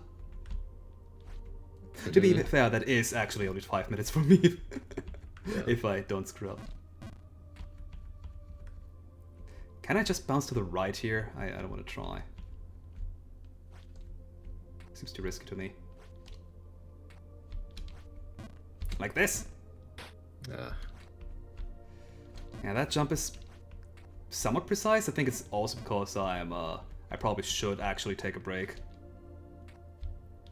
Mm. But I'm too stubborn. Ah! And that is what happens alternative. No! No. Why did I press a button?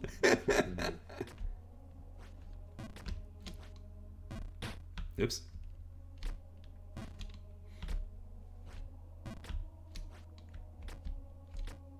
Huh.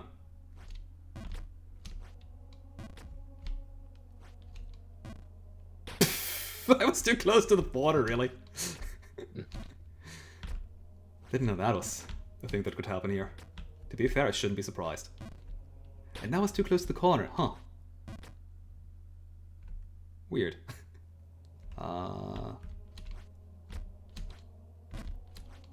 Yep. Okay, that's fine. Now I can just do a full jump.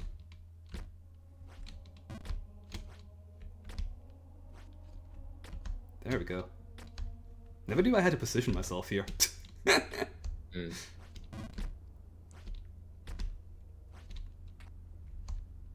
Ah! Don't ask me why I thought a full jump would be good here. I honestly don't know.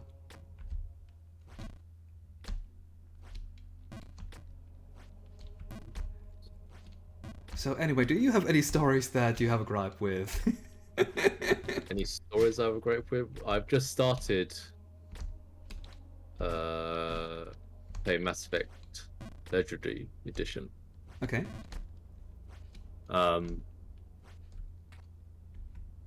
You've heard about the ending, right? I see. The third one, yeah. Yeah. Where it was essentially this, oh yeah, here's your ending for the route you've chosen, except it's the same ending, just a different color. Yeah, pretty much.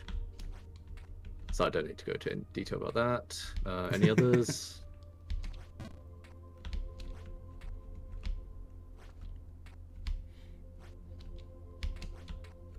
They did fix it with DLC at some point, though, didn't they? The ending. Yeah. Yes, it has more cutscene. It's still the same red, blue, green. Okay. When you ended when you stopped at the I thought they have more colors. Yeah, they added pink. They did add a fourth ending. Which is, to be fair, not color. So I guess that's alright. Don't stretch after before a jump, it seems. Right.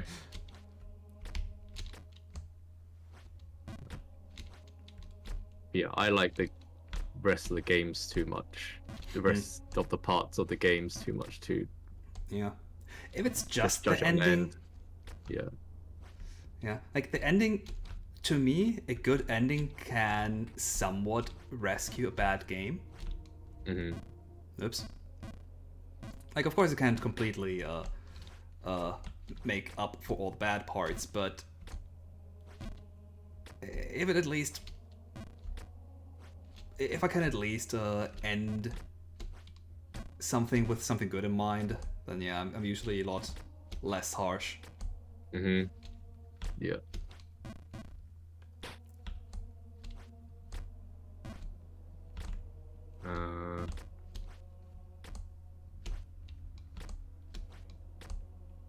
Okay, maybe some games that, or something recent that, some good story that stuck in your mind, maybe.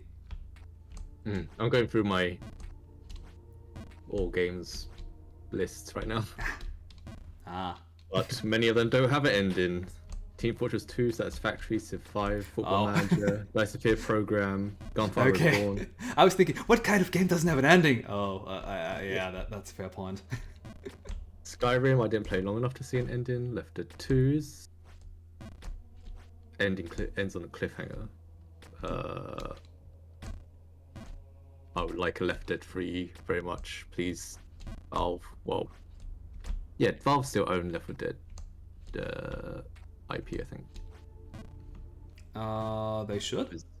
That's why because, the yeah. original creators had to use a new IP with what was it, Back 4 Blood? I think. Yeah, I keep saying Back 2 Blood. That doesn't make any sense. I heard that game wasn't that or as good as Left 4 Dead. Yeah, I've seen one comparison video that just compares details that Back 4 Blood doesn't have that the Left 4 Dead 2 does. Like, if you shoot the water, splashes happen in Left 4 Dead, but not in Back 4 Blood. I mean, that's a minor detail. Yeah, Like that. but there were a lot of those minor details in that comparison. Okay, then it adds up. Mhm. But as long as it doesn't affect gameplay, then I feel it shouldn't be Yeah. that bad. Yeah, I've not played Back 4 Blood, so I'm not gonna give my opinion of it. Yeah, that's fair. Temperature Simulator doesn't have an ending. Borderlands 2. That was a cliffhanger. God, I hate it when a game ends on a cliffhanger. Like, what makes you so certain that you're even going to get a new game? Yeah, there is one series I'm thinking of right now that hasn't shown on my list now that has that issue. Oh no. Well, at least, if it's a series, then at least you got lucky.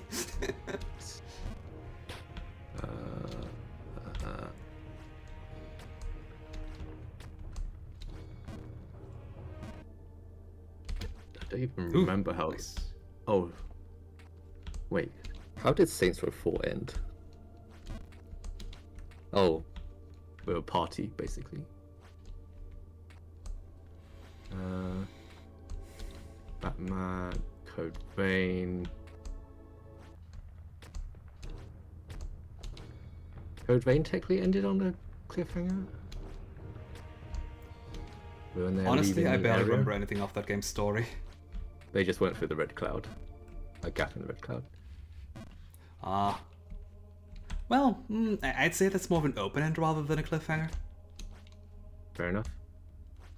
Like, you should know enough about the world that you can make up your own idea of what could happen. Mm-hmm. Although, yes, if there was a sequel, they could, in theory, jump back in at that point, which, yeah, turns it into a retroactive cliffhanger. Yeah. But since since there's no hook for a new True. game, like there's no person jumping out and saying, "Oh my God, you have to help us over here behind this red cloud. Everything's gone to shit." Then I feel Well, it's that's because they did it earlier in the story. There was one point where the I red suppose, cloud did come down and a monster came through. Mm. I.e., it was one copy straight from God Eater, yeah. which is the only relation between the two in the stories. But still, So, to yeah. me, since it has happened earlier, to me it just seems like, oh yeah, one of the possible ending or possible scenarios for how the characters are going to live from now on is that they are going to fight some more monsters, but there is no immediate threat. Like, yeah, there are more monsters, but there's been monsters all throughout the game. So what's the difference? Mm. And since it is a God Eater monster, one could even argue that, oh yeah, what's happening now to my character is that they're essentially just in God Eater now. Yeah, pretty much. Here we go. This is the series Half-Life. Ah, Half-Life 1 was open, and Half-Life 2 was, I would say that's a cliffhanger. and that is the game they did never make a sequel for. Not yet. They came with episode 1, Oh. which had a cliffhanger. But episode 2, Half-Life 2 episode 2, was the cliffhanger that broke everyone, because that's when the series went on hiatus. Hmm.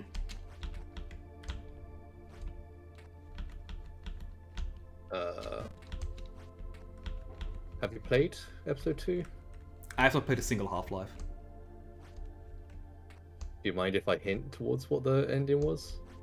Spoil me all you want, I'm not playing that series. Most Oh, likely, unless it's you're forcing fine. me to. It's my favorite series. I can't like- decide between Half-Life and Mass Effect. I don't like first-person shooters, is my Yeah. problem. Mm. Outside of Doom. 2016. So someone major dies at the end of episode 2, Ah. who's been in there every other game. And Oh yeah, no, I'm mad.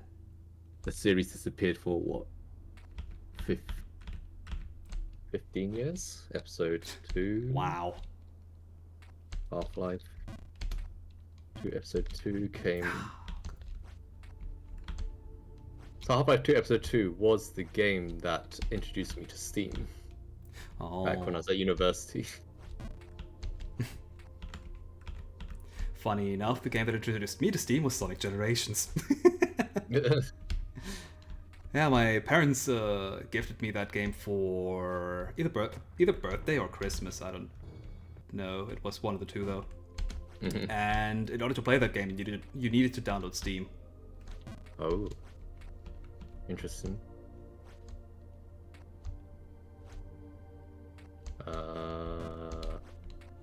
2007 episode 2 was. Hmm. Half-Life Alyx came out 2020. So 13 years. That was close. No, actually, if he falls down here, that means I'm guaranteed to fall onto this platform, so that's good. But yeah, eventually Half-Life Alyx came out, Mm. and well, it didn't really retroactively. It literally changed the ending of episode 2, Oh, so that major Is it character a- didn't die. is it a time travel story or how?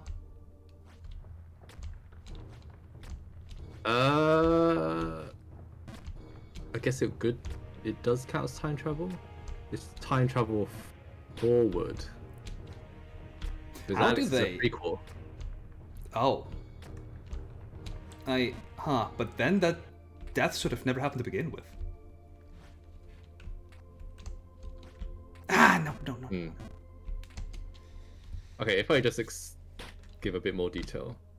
Mhm. So in all the Hyperlife games, there's this character who's actually never officially named, but Okay. his game file is named G-Man, which I Ah. believe is short for Government Man. So everyone just calls him G-Man. He's just super powerful. He can bend reality and stuff. Oh, okay. But he's actually an employee of someone else. I assume someone's hired him to mess around with the universe. Mhm.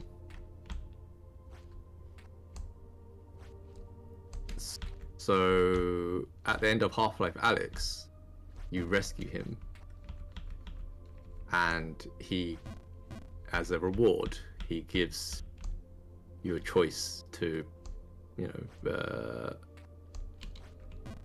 basically you can ask him to do something.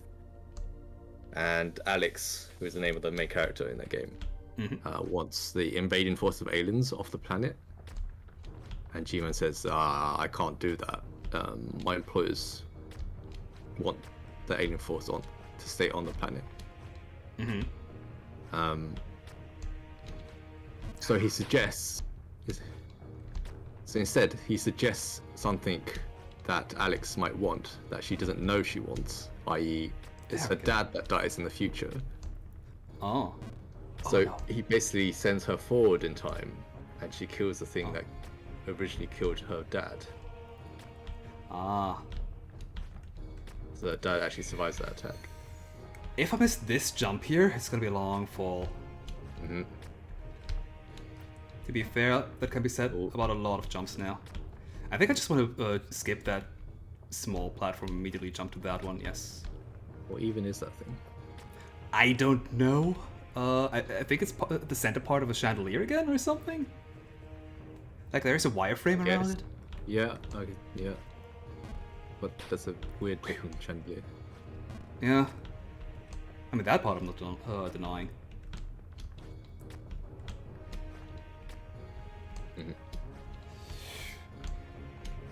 Not too much. Nice. Okay, I have to jump to the left Ooh. now. That's... Oh, I can still fall. yeah. I know you can.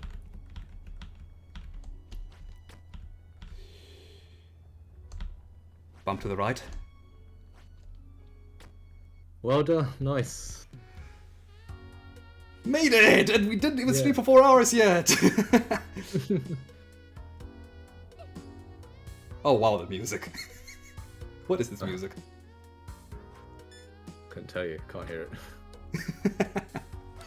True.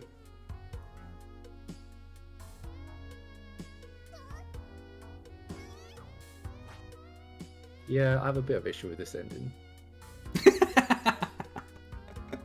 Like seriously, if she could have just parasoled herself off the tower, why didn't she do it to begin with? That I sort of understand, because she's top heavy. if she did jump off, she would actually turn upside down, and then it wouldn't work. God damn it, why does this make sense? But Jump King does look up briefly after jumping. I missed that. I missed that. Oh, that's such a so nice cool. touch.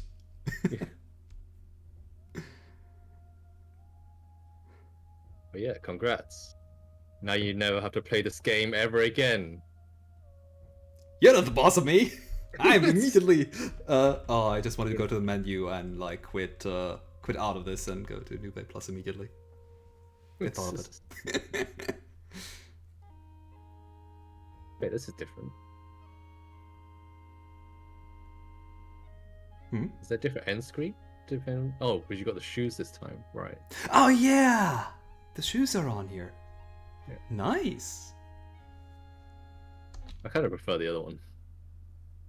I don't remember the other one, but I think I do. It's- So It's just the upper body. but Oh. you can see them more in detail. Yeah, because they didn't have to include the shoes. Yeah. But yeah, only 14 hours, and a lot of that, like probably at least 2 hours, are just from me trying to hunt that damn crow. Mm-hmm. Nice. Why are you face planted? You're not the boss of me. I remain a king! Yeah, sure, I don't know where it is. Not sure why you have to. Maybe you have to select what kind of DLC you want to go for because you sacrifice your crown to immediately start there. Oh god. No time for your stories, old man. I have a babe to find. Oh, why is there a white crow now? Maybe because I already chased down the... Oh no, the black one's up here. Maybe they were always here and I just don't remember it because it's been 14 in-game hours ago and more than 14 real-world hours. Oh my god. Can you tell that my brain does not want to compute anymore? I'm messing up with these jumps. Well, you already had some practice with these jumps earlier. Yeah, and I did it fine back then. Be gone, crow! Man, if you'd never shoot away the black crow right here, it would never pick up the ring. Oh. Presumably, at least. I don't remember if it had the ring back here already in the normal game. Maybe it doesn't have the ring anymore because I have the shoes, so there's no point to the ring anymore. Mm-hmm. I think that's what happened. I think the crow always had those. The ring. You know what? I should just no, is it not in here? Is it in graphics maybe? No. Oops. Inventory there. I fell back all the way to the beginning. Oh no. I'm surprised that's an option. Yeah, I can turn off the shoes too. Yes, you saw that.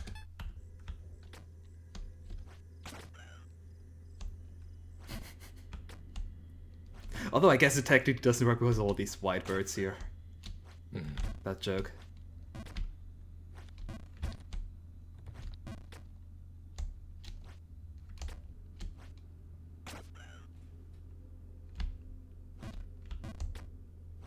Oops, I'm supposed to bounce off the wall here. The wiki page for the gold ring just says chase him ... please. Chasing what, please? Chase him ... please. Okay. Ah, wait, here's the reason why I don't want to continue the stream after all. Fuck this place! Oh, Ah, no, cool. here's where the crow picks up the gold coin. Or the ring. So if we never shoot away the crow, we wouldn't have these. Mm.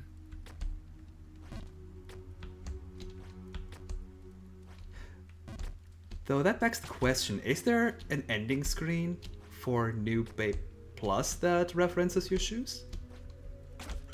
I wonder. Or do they think, they got them in the main game, we don't need to reference them here?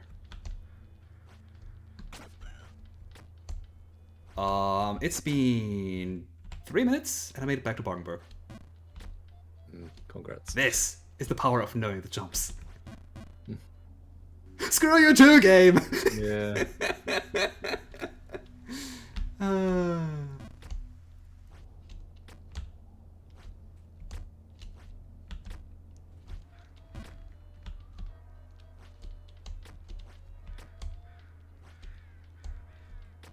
What?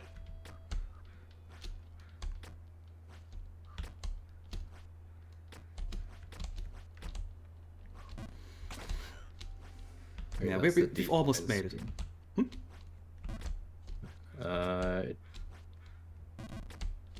Doesn't Too much? look like there is. Shoes. Oh. Default. Shoes. End screen. Okay, looking Maybe through that now. plus.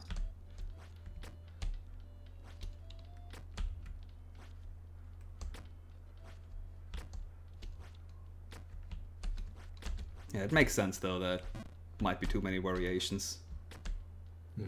Maybe they want to reference the crown as well. That, yeah, I should have jumped further from the side. Yeah. This jump is still super awkward. I make it a lot more consistent nowadays, but it's still awkward.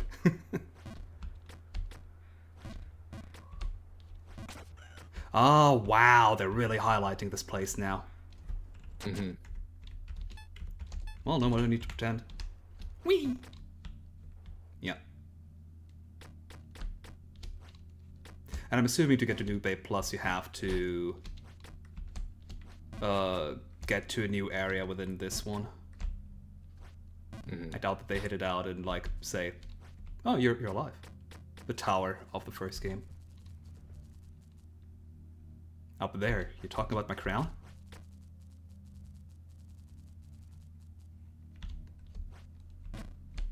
Well, I figured that this would be torture.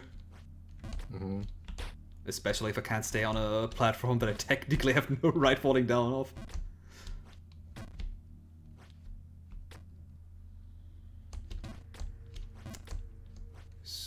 So... I hope people like the snow area. Now we have snow without the wind, which I honestly don't know if it's worse or not. Because with the wind... Wait, what did I say earlier? Did I say there's no air without the snow? Did I actually say that? thought we said God, I without need to wind. stop. Okay. Yeah, with the wind you could just, like, do a jump and it would carry you over to the next patch. No such luxury now. Can you walk on snow? Nope. That's its entire point. You Right. have to jump everywhere. So just doing a little short hop to the side is really awkward to do. Which with the wind, yeah, you just do a short hop, not inputting any direction, and then the wind would do the rest. Nope. Okay. Yeah, no, the wind definitely helped. That was too much. Okay, so it's not a full jump.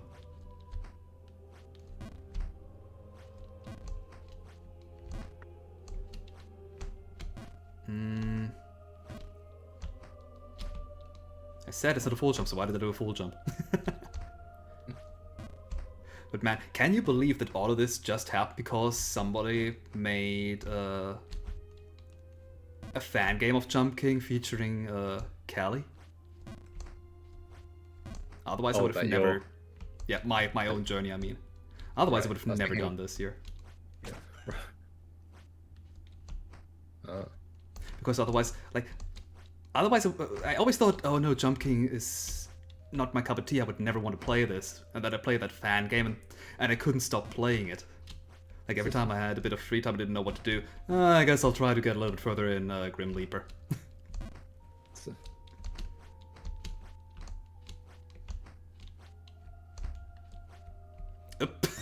Oh, what? Yeah, my thought exactly.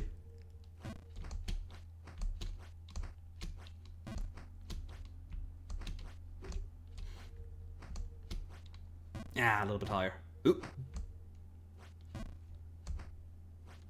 Yeah, so far this part here is still fun. Is it? Yeah. Like every area so far. Oh. Well, maybe not every area, but most areas had some unique gimmick to them. From.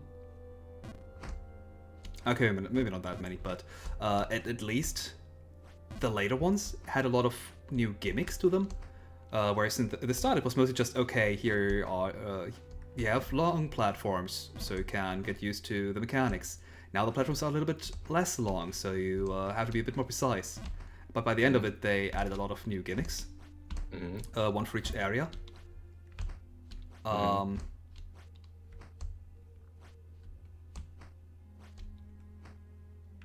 Does that And grass I patch don't want not to do go- anything? Hmm? Does that grass patch not do anything? It's just visual effect. it probably lets me walk there, but why try to jump there? Well, there's a the animal thing there. There's one up here too. I don't think they do anything. I have Oh. seen a bit of this mode here, and they're coming up again in the later parts of this level. No, not this level, but the next stage technically. Do I have to? Oh. How close do I have to be in order for that bounce to work? Or do I just do a full jump to the right here? I guess I'll just do a full jump to the right and then... Ah, okay, that's... I thought that was a barrier. Okay.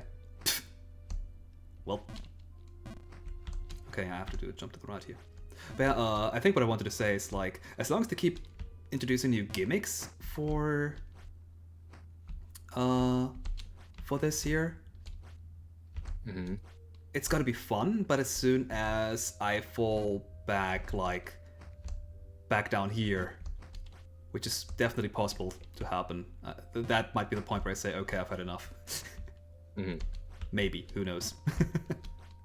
I mean, I did go back all the way to the beginning of the main game too, just to get the boots. Mm-hmm. Well, not all the way to the beginning to get the boots, but I mean, I did go way back to the beginning because I'm an idiot. Let's kid ourselves here, I am.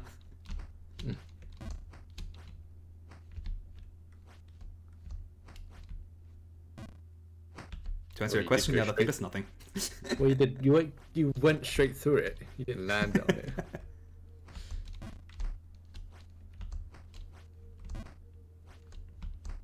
Yeah, in case you're wondering how much longer I tend to play this game on this stream here, I'll probably just stream until the end of the hour. Mm-hmm. Then I'll stop. Or until I get to the next area, whichever happens first. Mm-hmm. We both know which happens first. Yeah.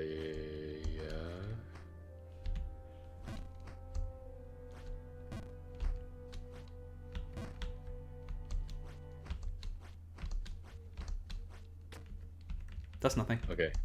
Fine.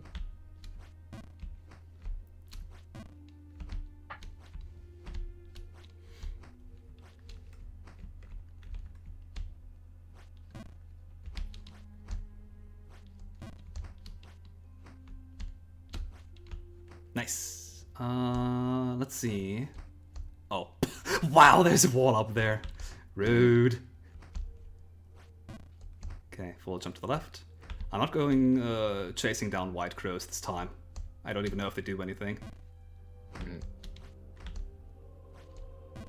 And even if they do, I don't care. I've learned my lesson. Mm-hmm.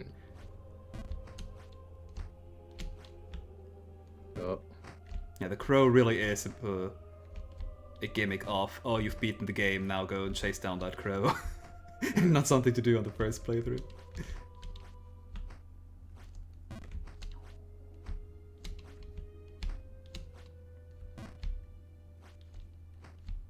I didn't quite finish what I wanted to say about Half-Life Alyx, Oh, but it also ends on a cliffhanger. Basically, you do. After you saved your dad as Alex, Mhm. G-Man just kidnaps you, basically. oh, okay. So you actually, so when the game loads in again after the credits, there's a post-credit scene. You actually load in as Gordon Freeman, the main character that you played as in all the other games. Mhm. At that ending, with Alex's father still alive, but Alex herself is missing. Ah, So the next game will assumedly make you go save Alex as Gordon. Ah, of course I missed the jump. But I think as Half-Life fans, we're just happy that we got a new game. And Yeah, there's I still just wanted to say, another new one. how long is it gonna take for that? Mhm. But now you Well, got I a just crow found that back. crow. I'm pretty sure that platform that I missed was literally the platform to the next area. Right. Which means now I want to get up there. Mhm. Screw what I said just a second ago, I'm getting up there. This stream, I mean. Mhm. Well, Half-Life Alyx is my favorite VR game, so Mm. That's good. I'm fine with the cliffhanger.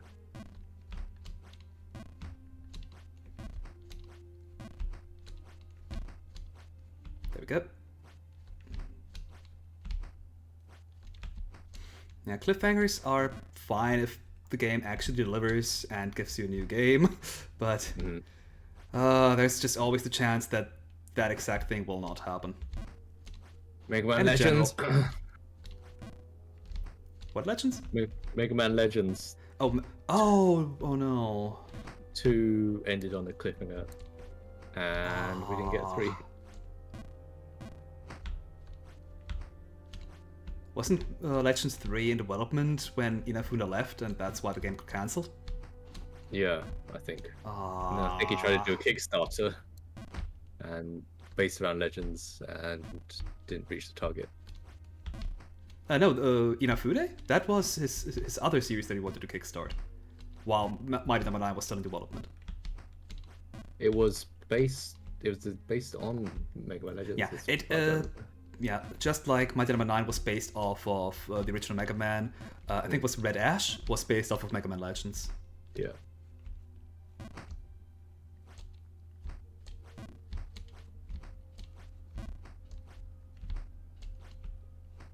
There we go.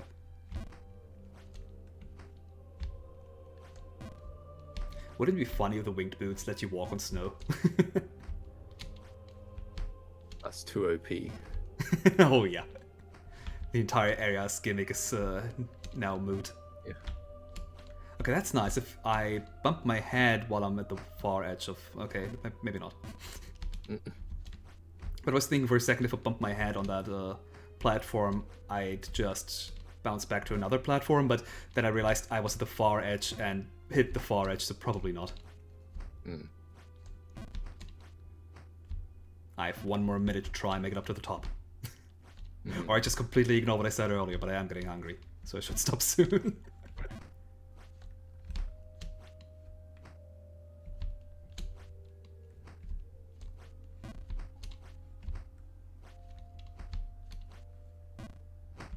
Doom's ending was good. Because I know there's a next game.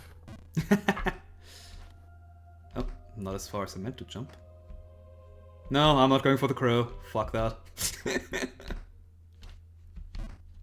Leaving that crow here means that if the crows actually do something, knowing that I've missed one super early on means that I'm not going to go for the later ones. Of course, I could also just miss every single jump, but that wasn't supposed to be my round strategy, honestly.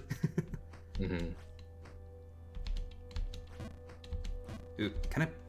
I don't think I can just bounce off slightly.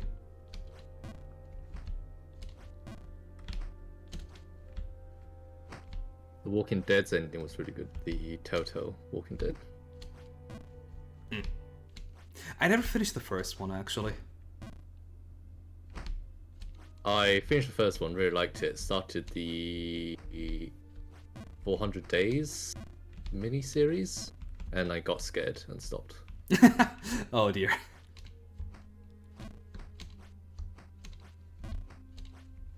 What was so scary about it? I was sort of just expecting, have you seen that someone's going to get zombified? There are quite a few jump scares which do affect me more than they affect you.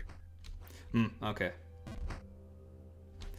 To be fair, jump scares affect me in the sense that I don't want to play the game anymore. Not because I'm scared, but because I'm super annoyed at them and think, okay, you know what? If that's what you're resorting to, then screw you. I'm out. Which is why I'd never play Five Nights at Freddy's, unless you paid me a ridiculous amount of money, which nobody ever would. What? At least I'm honest about it. Does that? I guess that does count as jump scares, as in they're quite sudden. But Yeah. there are reasons why it happens. There are reasons, but a jump scare is defined by a sudden change in visuals, usually of grotesque imagery, combined with loud noises. Right. And that is definitely what the deaths in Five Nights at Freddy's are. Grotesque. I mean, the animatronics look kind of grotesque. I think they look kind of cute. And then you look at Moomin's art and don't think it's cute? No, that's scary. It's cute. I mean, yeah, it is kind of scary in a way, but it's super cute. Like, it's funny, scary, cute in a way. Like, all three things combined. It's just... But the funny part being how, like, what the contrast between the cute and the creepy. Mm. Can I reposition myself without jumping off? No. Okay. Oops. Ah, that's... Thought I could make that jump.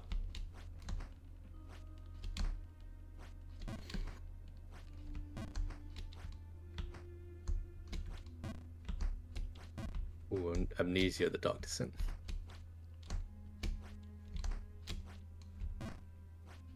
That one was scary. It's kind of funny talking about Five Nights at Freddy's. Mm-hmm. That the entire franchise was only made because the original game that the creator made, Mm-hmm. like he was trying to make a child-friendly game with like some animatronics, Oh, really? an art style or something like that, and everybody said, "Oh my god, everything here looks so incredibly incredibly scary and terrifying. Oh my god, these models you created are awful." And so he took it to heart and said, "Okay, if you think it's creepy, I'm gonna give you creepy." Mm-hmm. Why, it certainly worked out. Yeah.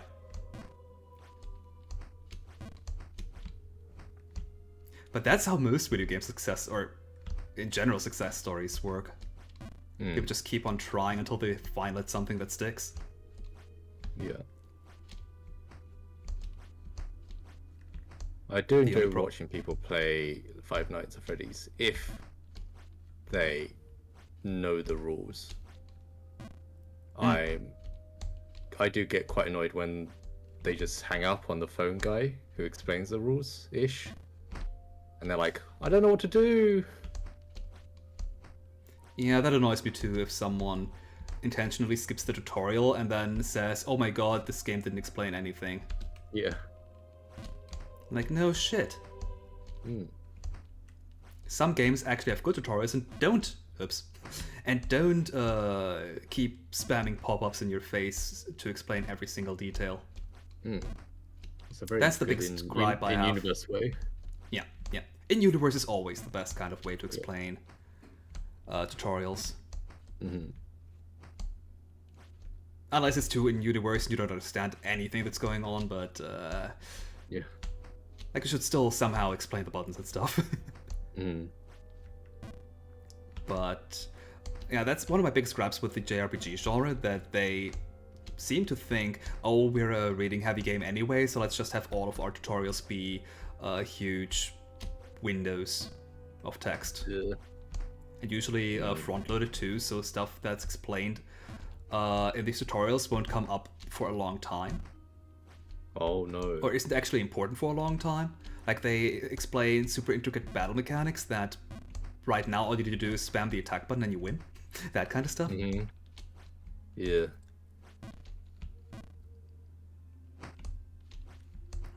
The Atelier series, at the very least, is good in the fact that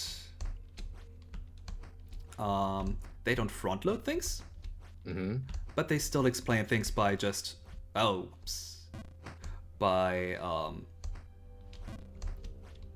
like having just static screens that have all the rules on them. Right.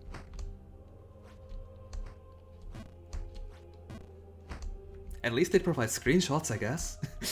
Mm-hmm. In Atelier Asha, Mm-hmm. one of the screenshots for, what was it? I think was it for synthesizing? I don't entirely recall. But a super early game tutorial had a Steam screenshot for, well, this screenshot. Mm-hmm.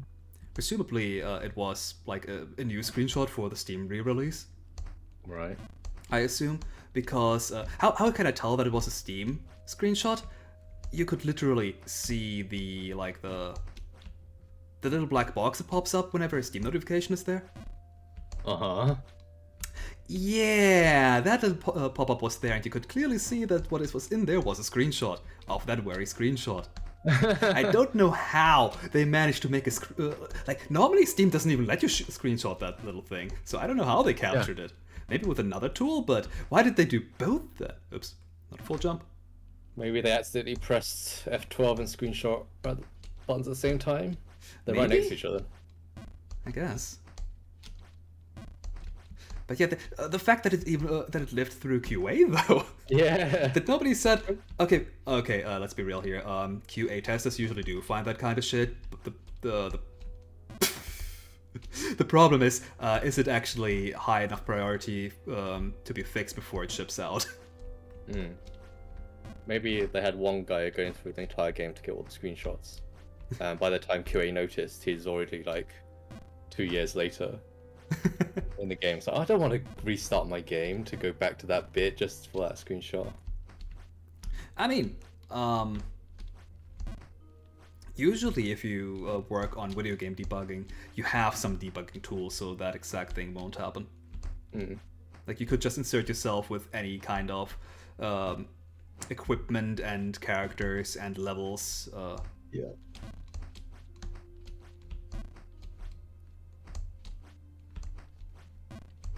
Heck, when I debugged my Kokoro mod, I had some setups that I loaded the game up with, so I could just say, okay, now I have this these specific cards here, and because I don't wanna be out of energy every time I want to test the cards, I'm just giving myself 9 energy to start with. And if you're not as lazy or don't want to recompile your game every time you want to test out a new card, the debugging toolkit actually does provide the ability to just give you any card you want into your hand. Yeah.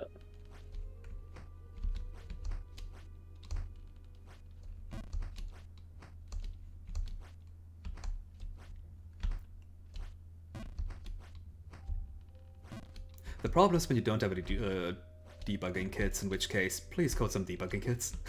Yeah. Heck, that's why in 16-bit games, in the final version of the game, you usually still find some debug modes. Like in the Sonic games, there's a debug mode where you can just spawn in any object that is present in any in the given stage. Yeah. And you can move around freely as long as the debug mode is active. Yeah. And you could place like rings, enemies, power-ups, that kind of stuff. Even sometimes levels objects, like in Carnival Night Zone, the goddamn barrel. Oh, the barrel. I want to say it was explained how it works in the manual, but who reads manuals, really? Yeah. Like, that barrel, like in Carnival Night Zone of Sonic 3, there is a very infamous barrel, or rather, all throughout the level are barrels that just either move up and down, left or right, or they don't move at all. The ones that don't move at all, you can jump on them, and then they waggle up and down, like kind of like, oh yeah, they're sweating me now, so I'm now doing a little motion. And if you jump off of it, it wiggles a bit more. So you think, okay, in order to gain the maximum jump height out of this thing, all you do is jump in rhythm with it. Because it works for like the first 2 jumps like that. However, what you're supposed to do, which is the only time in the game where something like that is necessary, is this barrel starts moving up and down if you just press up and down. And there is one barrel in the game, in that level, that blocks you unless you move it up and down far enough. Otherwise, you're stuck. And the distance is so far that you literally cannot do it with just the jumping method. So you need to know that you need to press up and down in order to move that barrel down far enough. Wow. A lot of people got stuck way back in the day.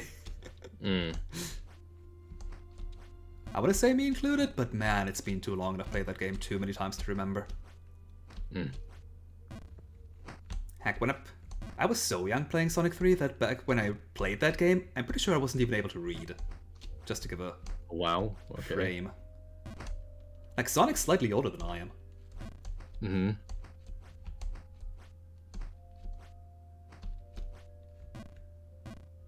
Maybe I should call it a day for today, huh? But I've gotten so close that one time, and that other time. Okay, I'll give it one more attempt. The good old one more attempt rule. Mm-hmm. You know, the one that nobody ever listens to anyway. Yeah. That one didn't count. That one didn't count either. Oh, I got so close though. Like, if I just give it one more try, I'll make it this time. Mm-hmm.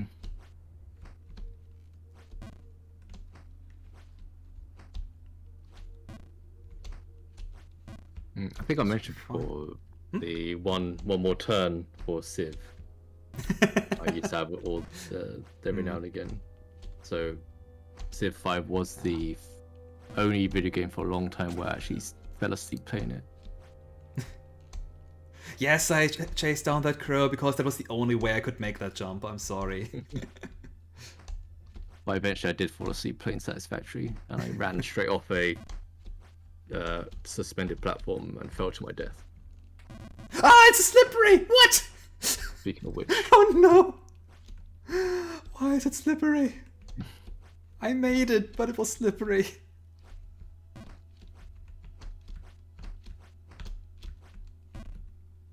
This time I didn't make it. It was still slippery. Oh no.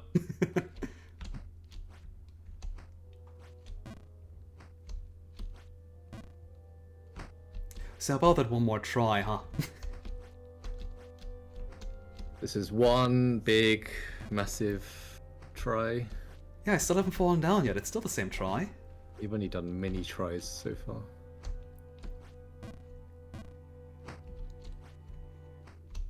I'm still not at the bottom yet. It's still the same try. But man, why did it need to be slippery? Still not at the bottom. No, honestly, I should really just stop. It's slippery. It's not going to be easy to get up there. But I've made it this far back already, so might as well continue. See, this game is addicting, I'm telling you. Uh-huh.